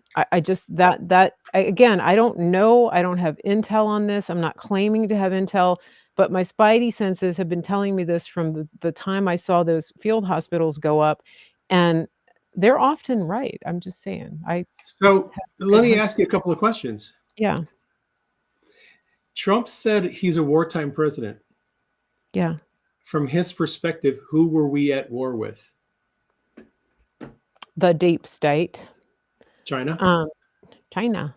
Yeah, China. but who are they China, in cahoots the with? China virus. Now, he has China. said that China. China owes the world something to the tune of $10 trillion in damages Yeah. thanks to the China virus. He has called it a bioweapon.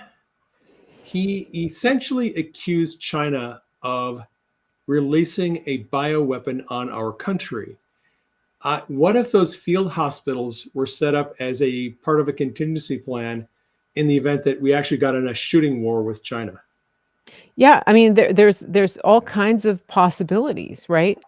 And again, I don't think that you set up giant tents, to isolate people who have been in contact with supposedly the deadliest pathogen ever to hit the earth, right? That's stopped Yeah, by a cloth. and everyone laughed at Trump because they thought he was it was a little overkill Yeah, for the number of people, because there weren't that many patients who actually yeah. used any of these facilities. But you're right. It's obvious that Trump had another strategic objective in mind that he could not talk about publicly. That's what I think, and I will take that with me to the end. I that's my contention, and maybe one day I'll get to have a conversation and ask him about that. That would be one of my questions. What was going on behind the scenes that is it ever going to be declassified? I don't know.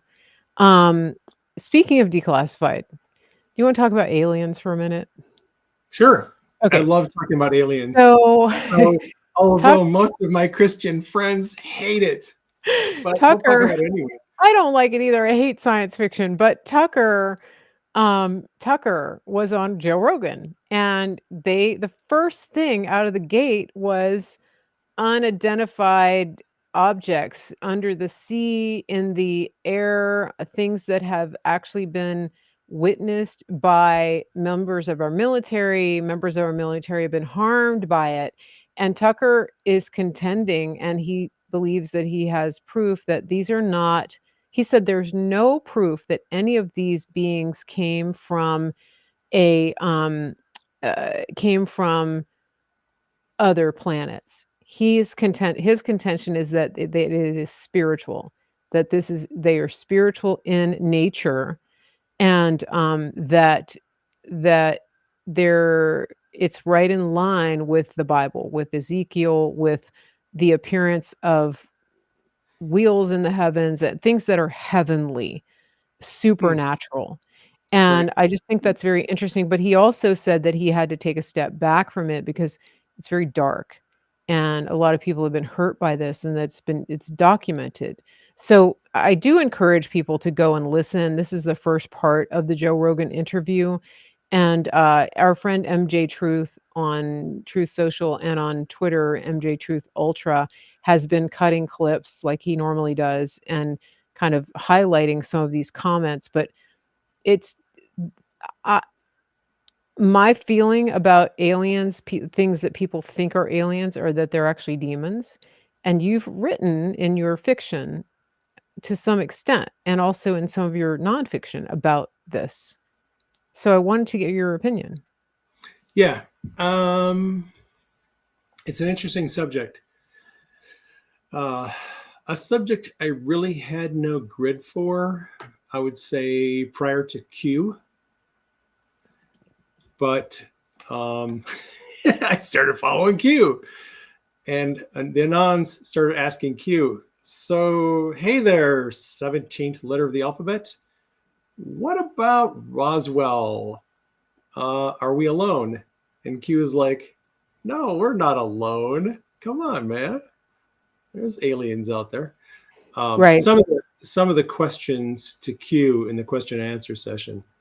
Someone asked about secret space programs, and Q basically said, "Yeah, there are um, government programs that are off the books, off the record, that are classified at the highest level." So my I had no grid for any of this stuff before Q started dropping intel about it. I have a friend who went to be with the Lord recently. He was a missionary, and I've known this guy for many years. And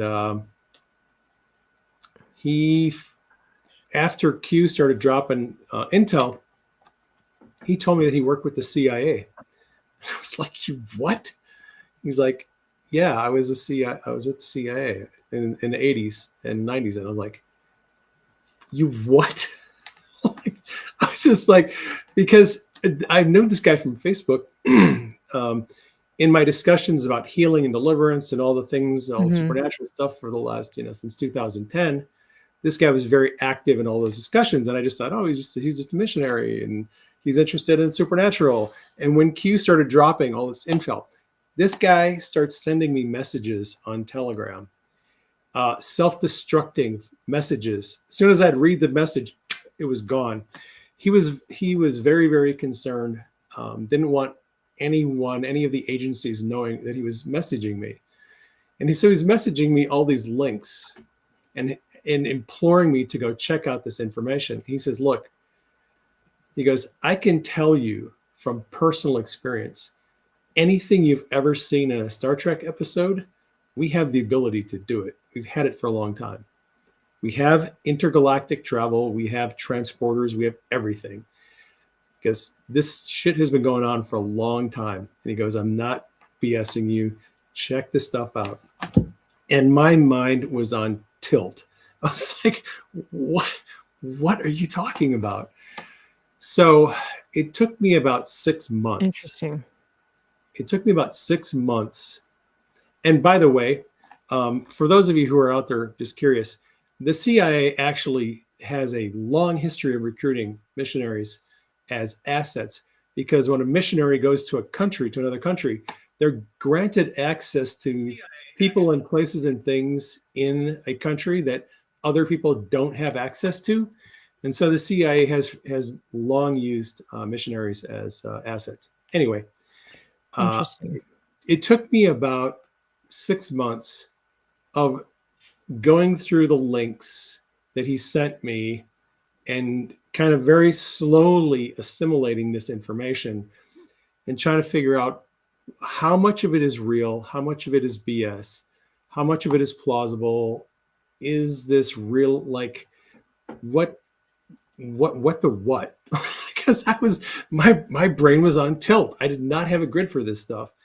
But he very gently encouraged me um, to consider some of this stuff. Yeah. And then I saw the interview with Bill Wood on Project Camelot, and mind blown when I listened to the interview with Bill Wood on Project Camelot, where he talked about Project Looking Glass. Now, I'm not suggesting that everything Bill Wood said in that 2.5 hour interview is true.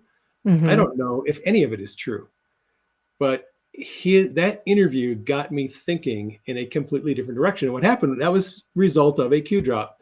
Q mentioned Project Looking Glass, and I was posting about that drop, and I was like, okay, well, there's something called Project Looking Glass. I don't know what that is, but sometimes you have to go forward to see the past or something. I posted it, and people were like, the anons are jumping all over me, like, what do you mean? Don't you know about Project Looking Glass? You got to check it out. Jordan Sather was just scorching me, like, come on, Matic, you're better than that. You got to look into Project Looking Glass. I'm like, what are you guys talking about? I don't know what Project Looking Glass is. So I had to start doing some research. Went down the rabbit trail looking into Project Looking Glass.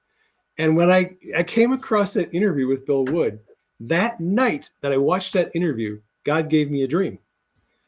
And the dream was about aliens on another planet. And he actually gave me this story for the science fiction novel that I'm working on right now. He gave me the entire storyline in a dream. And it has to do with Project Looking Glass, actually. So all of that Interesting. is to say that I used to be of the opinion that if there were aliens, they were demons, because I had never met a demon and I'd never met an alien.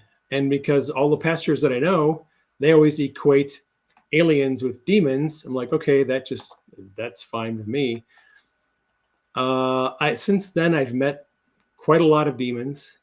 I have not met a demon that I would mistake for an alien. I haven't yet met an alien, however.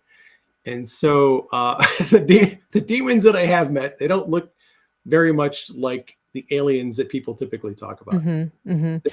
Well, and one of the things that I think, Tucker is talking about is not necessarily entities. Or being like, you know, creatures. I think he's talking about a lot of encounters that our military has had, um, with objects, like, objects that can travel at very, very high speeds underwater, or orbs, or craft, like spacecraft that our military are seeing, that obviously aren't they're not Russian, they're not American, they're otherworldly, and that there are people who are under gag orders not to talk about these. Some of the things have actually been released from classification. I'm not an expert on this at all, but I think there is something to the idea that whatever creatures we call aliens could actually be in the demonic realm, because we know that And the other point that Tucker makes is up until really this last century, these types of encounters have been attributed to the spiritual realm. It's only in, I guess, postmodern thought that the concept of science fiction or uh, otherworldly, non-spiritual element came into play. Yeah, I think you can't rule out the spiritual component. So if you think about some of the scenes from the Old Testament in particular, where angels manifest in human form, you're sitting there minding your own business when, sitting underneath a tree, suddenly this glowing being of light comes up and stands in front of you, and then manifests as a normal looking human being, talks to you, and then is gone. Like, what do you call that? Is that a demon? Is it an angel? Is it an alien from outer space? What do you call that? If you have no Mhm. ability to interrogate and conduct an experiment and objectively learn Right. what that thing is, you could call it anything. And I think Yeah. that's probably where Yeah. Tucker is at. Tucker is probably at the stage where he's exploring these phenomena, doesn't really have a grid for them other than, oh, well, some of this stuff is kind of talked about in the Bible. So maybe this is spiritual stuff. And that's fine. That's fine. Mhm. Mhm. And I'm not saying that there aren't demonic entities that would not necessarily be attributed or look like what people would consider to be an alien. There probably are. Yeah. Yeah. Our concept in our mind of what an alien might look like from another planet is not that different necessarily from what a demon might look like if it manifested and we Mhm. had a Mhm. conversation with it. It's Interesting. easy to understand why someone would equate those two, but I would say there we should leave open the door of possibility that some of those beings might be extraterrestrial. And Mhm. even if you assume that they are demonic or angelic, that still makes Mhm. them extraterrestrial. Their home is not here on Earth Okay. necessarily. Um, their home is the spiritual world, and they occasionally would Mhm. intersect with the natural world when we see them and they Mhm. manifest. Mhm.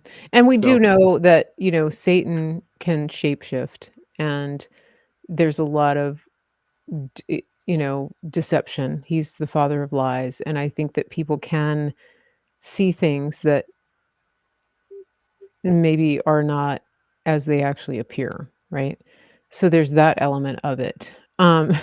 Scott Scott is weighing in from Scotland. He goes, "This subject is deep, lass." yes, it is. Yeah, it is. I I'll know, write a I book know, about it one day. I know. I it is deep. It's not something I think about that much, but it caught my attention when it came up on that podcast, and I just thought it was very interesting. Um, I'm going to try to set aside 3 hours and listen to that podcast this yeah, weekend. yeah, you gotta do it while you're multitasking. Okay, I'm gonna lighten the mood here a minute. So, I got some hate mail, and, I know you get hate mail, so you Never. I never you get can hate laugh. mail. Well, normally it's electronic, but I got something in the mail at my PO box, and it was addressed to Mary Grace Media, and I thought, "Oh, good, mail." And then I And opened you it. opened it.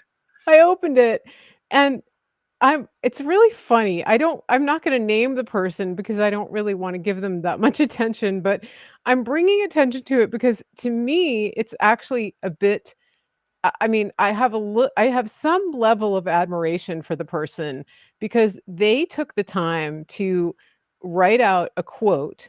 They typed out a quote of something that I said, about President Trump, put it in quotes. So clearly they listened to the show, so they have time on their hands, and then they put it in quotes, and then they typed out some screed about me, and you might have been mentioned too, who knows? But because people love to hate you. And then they put a graphic on there, and they printed it in color. They wasted color ink on my hate mail. And then they went to the post office. Raise your hand if you just love going to the post office. Is that something that's always high on your to-do list of things that you're just itching to do? I love going, like, no, you're like, "Oh, I gotta go to the post office." So this person literally, like, put a stamp on it, probably went to the post office, maybe put it in their mailbox, but went to the trouble of putting this thing in an envelope, spending color ink, doing a graphic thing, and then putting it in the mail, and I'm just like, "Okay, that's next level commitment to hating." And anyway, I just, like, am I the only one? Like, really? How this person needs a different hobby. Maybe we can pray for this person because I just wanted to give a shout out to that level of commitment for hate mail, Well, because usually yeah, people just resort to email because they can't be bothered actually to, do the graphics and the printout and the stamp and the address. I mean, that's next level. Got to give you credit for that. So, anyway, but all the rest of you who send me wonderful, nice things, we do have a PO box, and if you want to send snail mail, you can do that, and it's on my website. So you're definitely welcome to do that. I like it, and I write back when people do that. So just yeah, just thought it was really funny. Like, gosh, what a waste of paper and color ink and stamp. I mean, I don't know about you. I think it's a big commitment to print something in color if you have a home printer. That's just me. yep, that is 'Cause a you're always commitment. Yeah, because 'cause you're always running out, and then the thing tells you you're out of one color, and so you can't print anything, you gotta buy all new ink. So, I just think it's a huge level of commitment. It's good. Anyway. I love it. Hey, live your life in such a way that you are able to live rent free in your enemies' heads. Like that is like my tagline in life. It's like if I'm living rent free in the heads of my enemies, I am so happy because that's pretty much what Jesus did. I mean, if you think about how much the religious leaders hated him and plotted against him, how are we going to trap him? How are we going to get him? We hate that guy. Jesus just lived rent free in their heads. And Yeah. if you are living rent free in the heads of moronic, foolish, deceived people, you are you're on target. Right, that's what I figure. I'm like, somebody's going to all that trouble to tell me what a horrible person I am. Okay, we must be doing something right. Alrighty. Um, but here we go. So I think, is there anything else that we want to cover? I want to make sure people know about your books, so I'm going to flash those up here. But you've got your book on emergency preparedness. This is a book that people want to get in the printed version, and they can order it wherever books are sold, but also from your website. And if they want to do it by snail mail and write a check, they can go to your website and use the address there, and Yep, they get it signed, right? If they do that. that's correct. You'll get if you send me a check. First, you have to email me, and we need to converse so I can Okay. explain to you how it works. And I had a guy ask um, yesterday when, when I said you're going to have to send me a check. He goes, "You must be old." And I said, "Well, I am a baby boomer, but it's not because I'm old. I I take payment by check because PayPal, Patreon, uh, Payoneer, Venmo, they canceled us. We've been canceled off of every financial platform. We can't take electronic payments. So, like, no, it's not because I'm technologically stupid. It's because Because they hate him. Yeah. so yeah. If you want an autographed book, just hit me up with an email, and I'll send you an autographed book with free shipping. It's going to cost you $20, same price it'd be on the website, but no extra premium for the book to have it signed. If you're interested in that, There you right? go. He's got tons of books, so I'm just kinda skipping back We and do. forth. We've Emotional got more in the healing, being works. full, I'm working on the fourth Q book. prolific. Oh, by the way, you mentioned Q, and okay, so here's Power and Authority Made Simple.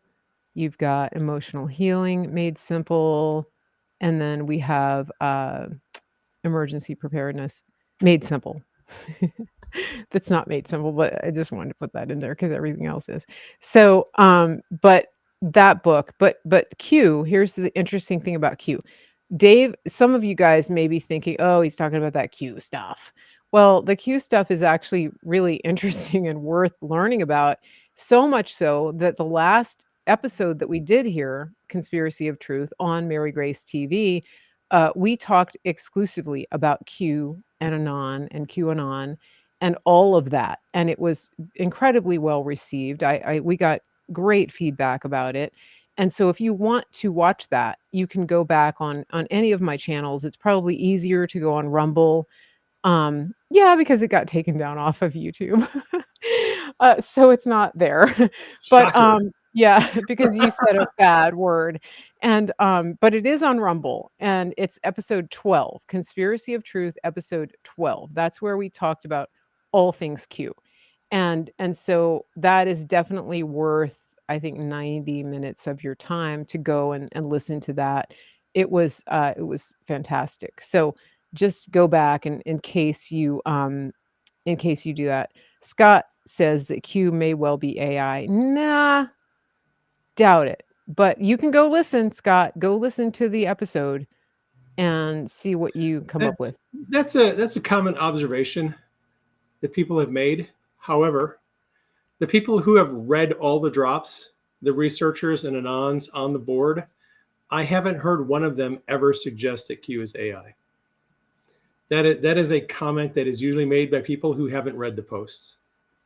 So Yeah, and also the fact somebody says, you know, that you believe somebody is commenting and saying, "So, do you believe Q is real?" That is a irrelevant hey, question.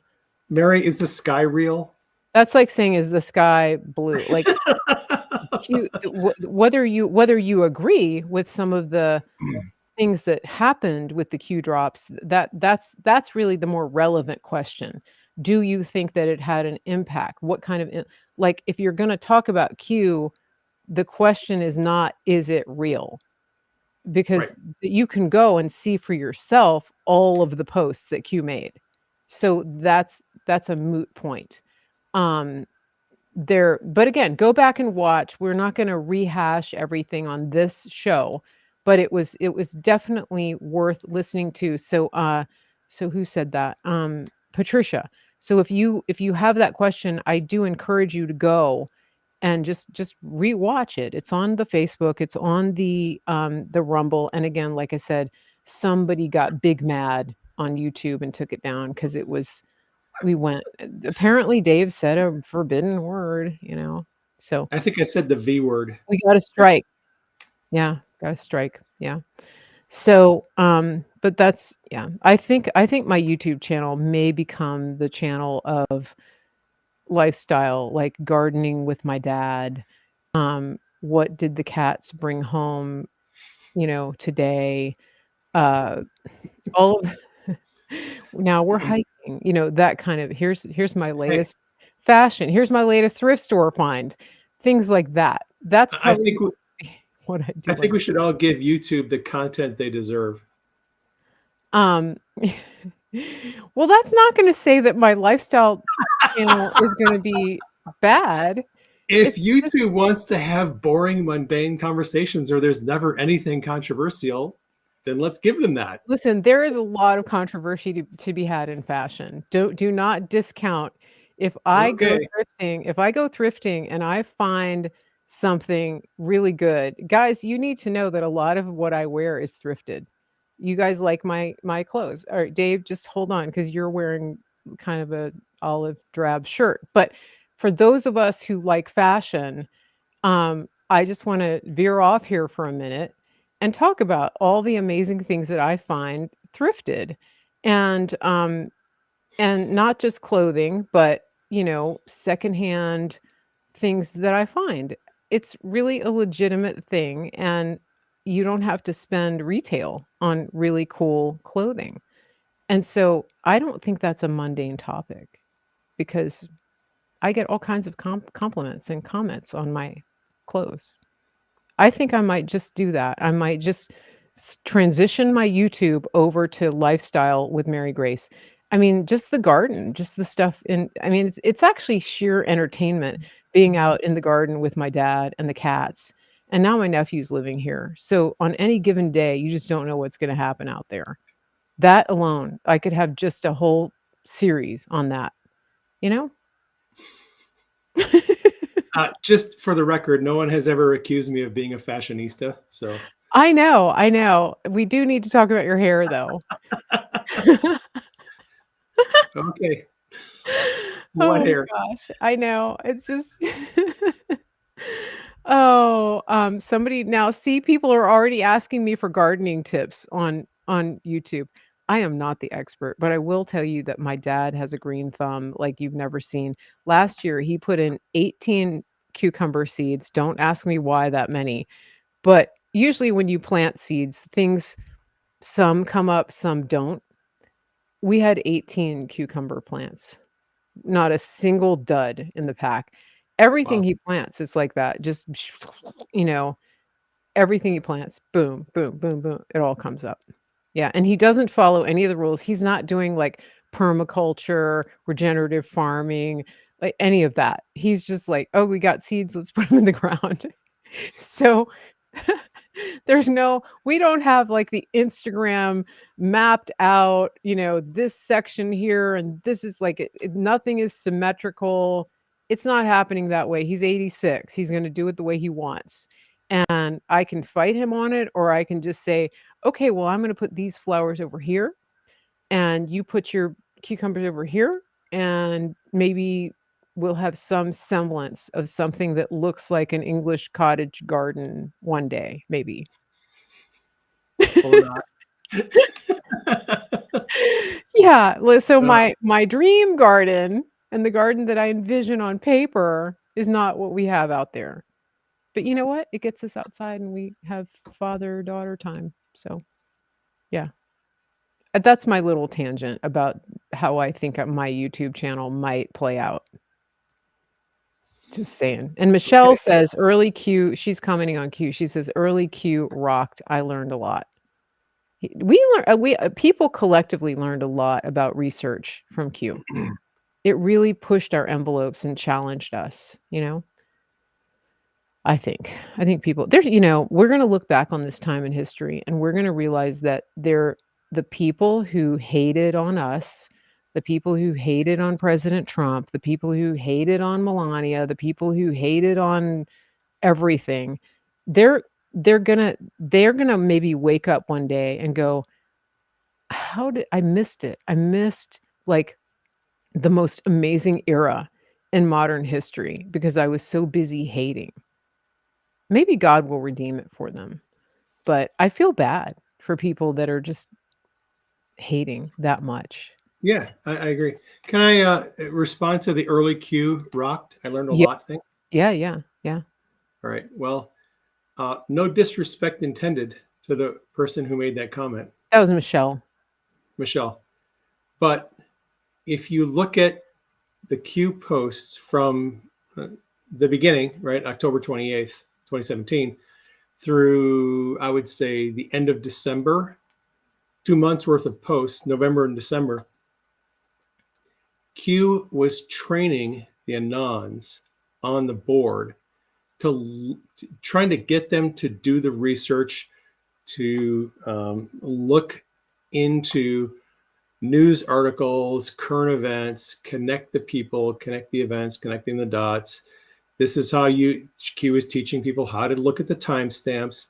He had to basically give the Nons very, very rudimentary lessons on how to look at timestamps and how if you're going to look at timestamps, they have to be in the same time zone, and look at Trump's tweets timestamps and look at my timestamps and compare them, right? Q was teaching the board, the Anons, how to do the research in the first 2 months. If you say the early Q rocked, I learned a lot, it's because Q was basically doing a freshman level class in open source intelligence. And as time went on, they drops got more difficult to decode, more challenging, and some people were not up to the challenge. The later Q posts, more recent ones, are much more difficult to decode correctly, I think. It's just a lot more challenging. And so, like I said, no offense, but the earlier drops were much easier to decode than the later ones. So that's just my 2 cents. Yeah, I mean, and then, of course, there became questions, especially in after 2020 or when was the last drop? When was the last one? November 27th, 2022, I think. Okay. Yeah, That's so actually that was actually the last day that I had a dream about Q, was the very last Q post. interesting. So Yeah, almost, 4 year and a years half. to the day Yeah, after the first Q post. uh, so yeah, 20, yeah, 'Cause it that's was about right. October 27th, Was the first 2018. post. And Yeah, November 27th was the last post. yeah, Or interesting. I think it's Hmm, 27th. Might have been 24th, but interesting, interesting. And then yeah. that's when we met, 2018. No, 2017. It was 2017. 5 years, sorry. He posted in 2017. Yep. Yeah, yeah, that was and then Yeah. we met out in California no, out in where was it? We were in California. California. It was in That's California. right, California. Holy moly. That was That was bizarre. Holy but, moly. it was the start of such a good friendship with you and Denise, It and was the start of many a good lot of friendships. and it Met was the some start of very cool people there. some real crazy things too, Uh, some when those of you who've been following me and Dave for a while, like, we've been through some things. When you talk about, like, trial by fire and learning, it's a miracle that we're still here, I will put it I will say that, and I think that there is a sort of a special feeling that happens when you interact with what I would call OG anons and broadcasters because there's a lot of people that have come. Thank you, Christy, for your help. She said she has to go. Thank you, Christy. Bless you. Thanks, Um, Christy. so there's a lot of there's a lot of people that have come up, kind of Johnny come latelys on the scene of posting and being influencers and things like that in this space. And not that they're not doing good work, some of them, but there's just it's like a little special camaraderie that we have, those of us who have been through, like, so many accounts and so many bannings and cancellations and hate mail and people in our own circle Betrayal. turning on us, and yeah, just, like, it's been crazy, and we're still here, still here. Chris Can I Yeah. leave the audience with a comment? Yes, please do. If you have not seen the Flynn movie, go see the Flynn movie. Denise ordered it on DVD. We got it a couple nights ago and we watched it. Wait, hold on, I got a link. Uh, Here's the I'm DVD, right here, I'm very DVD. impressed with everything about that movie. The production quality is great. The music is amazing. Yeah, I'm the kind of person who I will take a film and pick it apart. Uh, Screenwriting, the music, the score, the cinematography. Um, I'll just pick apart a movie from a technical perspective. For a documentary, this film was really well done as a documentary. Uh, they interviewed the right people. I was kind of stunned when I saw Adam Lovinger in the movie. Um, very few people know who Adam Lovinger is, but for those of us who were Spygate thread makers on Twitter back in the day during Spygate, Lovinger was a key person who was in the Office of Net Assessment that the deep state targeted, and he actually has a prominent role to play in the film. And he's the guy who kind of figured out what Stefan Halper was doing. The deep state targeted Adam Lovinger. They took away his security clearance. That's how they got back at him. And so the interviews with Flynn and all the other people, Tucker and everyone else that's in the film, are very enlightening if you don't know what happened in Trump's administration. I love the part where Flynn is talking about how Reince Priebus and Pence and Trump and the inner circle were in the Oval Office the day that Flynn um, turned in his resignation. That was a very, very impactful moment. And I learned a lot about how politics works just listening to Flynn describe how Mhm. they organized and coordinated and orchestrated all of these events to get rid of him and to sabotage Trump. And one of the things that impressed me most in this film is how Flynn went through so much harassment and persecution, and he endured it with the help of his friends, and it made him a stronger person on the other side of it. That's been my story. I rarely do I ever talk about the years ago, 20 years ago, when I was going through heavy duty harassment, persecution, and trials um, over the span of about 6 years, where people were trying to destroy my life. I went through something similar to what Flynn went through, Mhm. and what the people who know me today, who pick on me and tease me and taunt me and troll me on social media, don't know is I went through hell 20 years ago over a long period of time with a number of people who wanted to destroy my career. And it brought me to God, but it also developed a lot of character that I never would have developed had I not gone through all that harassment and persecution. Flynn went through his time of his trial in the fire, and he's come out of it a much stronger man, much more confident, and he is going to be a force to be reckoned with when he and Trump Yeah. get back in the White House. Um, Yeah. if Trump wins the election, regardless of whatever position Flynn takes, there is going to be a day of reckoning, and it's largely because Flynn went through what he went through, learned Yeah. what he learned, and has come out of it a better man. And now he knows a lot more and is a lot more equipped and trained to do the work that God needs him to do. So I'm just going to land it there. That's fantastic, and I've been flashing up the links here while we're talking. There's a link here for the DVD, you can order it, and then also the movie is being shown, around the country in different locations. There is an option where you can do a meet and greet, General Flynn is there. He's showing up at every location. They're out on the West Coast right now, so if you go to flynnmovie.com, you can search the locations and get the tickets if you are in a place where you can see the live premieres. They're not showing in regular theaters. They're at churches and private venues and things like that. I think it's like 40 some different locations around the country. And so he's going to be doing this, I think, through July or maybe August. It's just nonstop. And so pray for him, pray for his safety, for his team. That's a rigorous schedule, really intense. And so but it is, kinda cool to go to a venue where you can actually see it and meet him. I know, one of my listeners, I think, is seeing it out in California. But, yeah, so if you don't wanna do that, get the DVD. You can also stream it. You can buy the licensing to stream it to your group.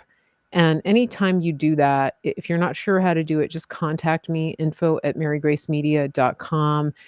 We do have an affiliate connection with our channel here. So General Flynn is using the influencers and podcasters to get the word out. And so, um, it's a partnership. And when you go, make sure you use the referral code Mary Grace if you buy it or if you buy tickets, and they'll let us know that you did that. So it's exciting, and thank you for the review of that. It's very makes it even all the more meaningful. And by the way, guys, I had General Flynn on the show here a few weeks ago. It was the exact same day that the bridge in Baltimore got hit and collapsed. So that was a very on fire show. and he was on for about a half an hour, and he was in rare form, and so He you dropped a few nuggets of very important information he on that did, show. and he had just gotten like a fresh haircut, and he was battle ready, just straight from the barber, general. He's a general, so he's like high and tight, and just raring to go. And so that was a good show. That was one of my better shows I think ever that I had done with anybody. It was really high energy. So go back and watch that. But I think that's it. We've been on for quite a long time, and at some point there are people in this house who need to be fed. Here's a comment. It says, Mary Grace, I have learned more from you and Dave's shows than anywhere else. Seriously, so much good information explained as well. Mary Grace, you ask such insightful questions and explain things so well. Thank you, Deanne. See, there's a nice comment. No hate mail. um, so thank you. That's awesome. And remember to share this. Remember to follow and like and hit the thumbs up. When you're on Rumble, you guys, there's a little thumbs up thing that you hit under the video. So when you go on the channel and you hit those thumbs up, apparently they count those in the algorithm.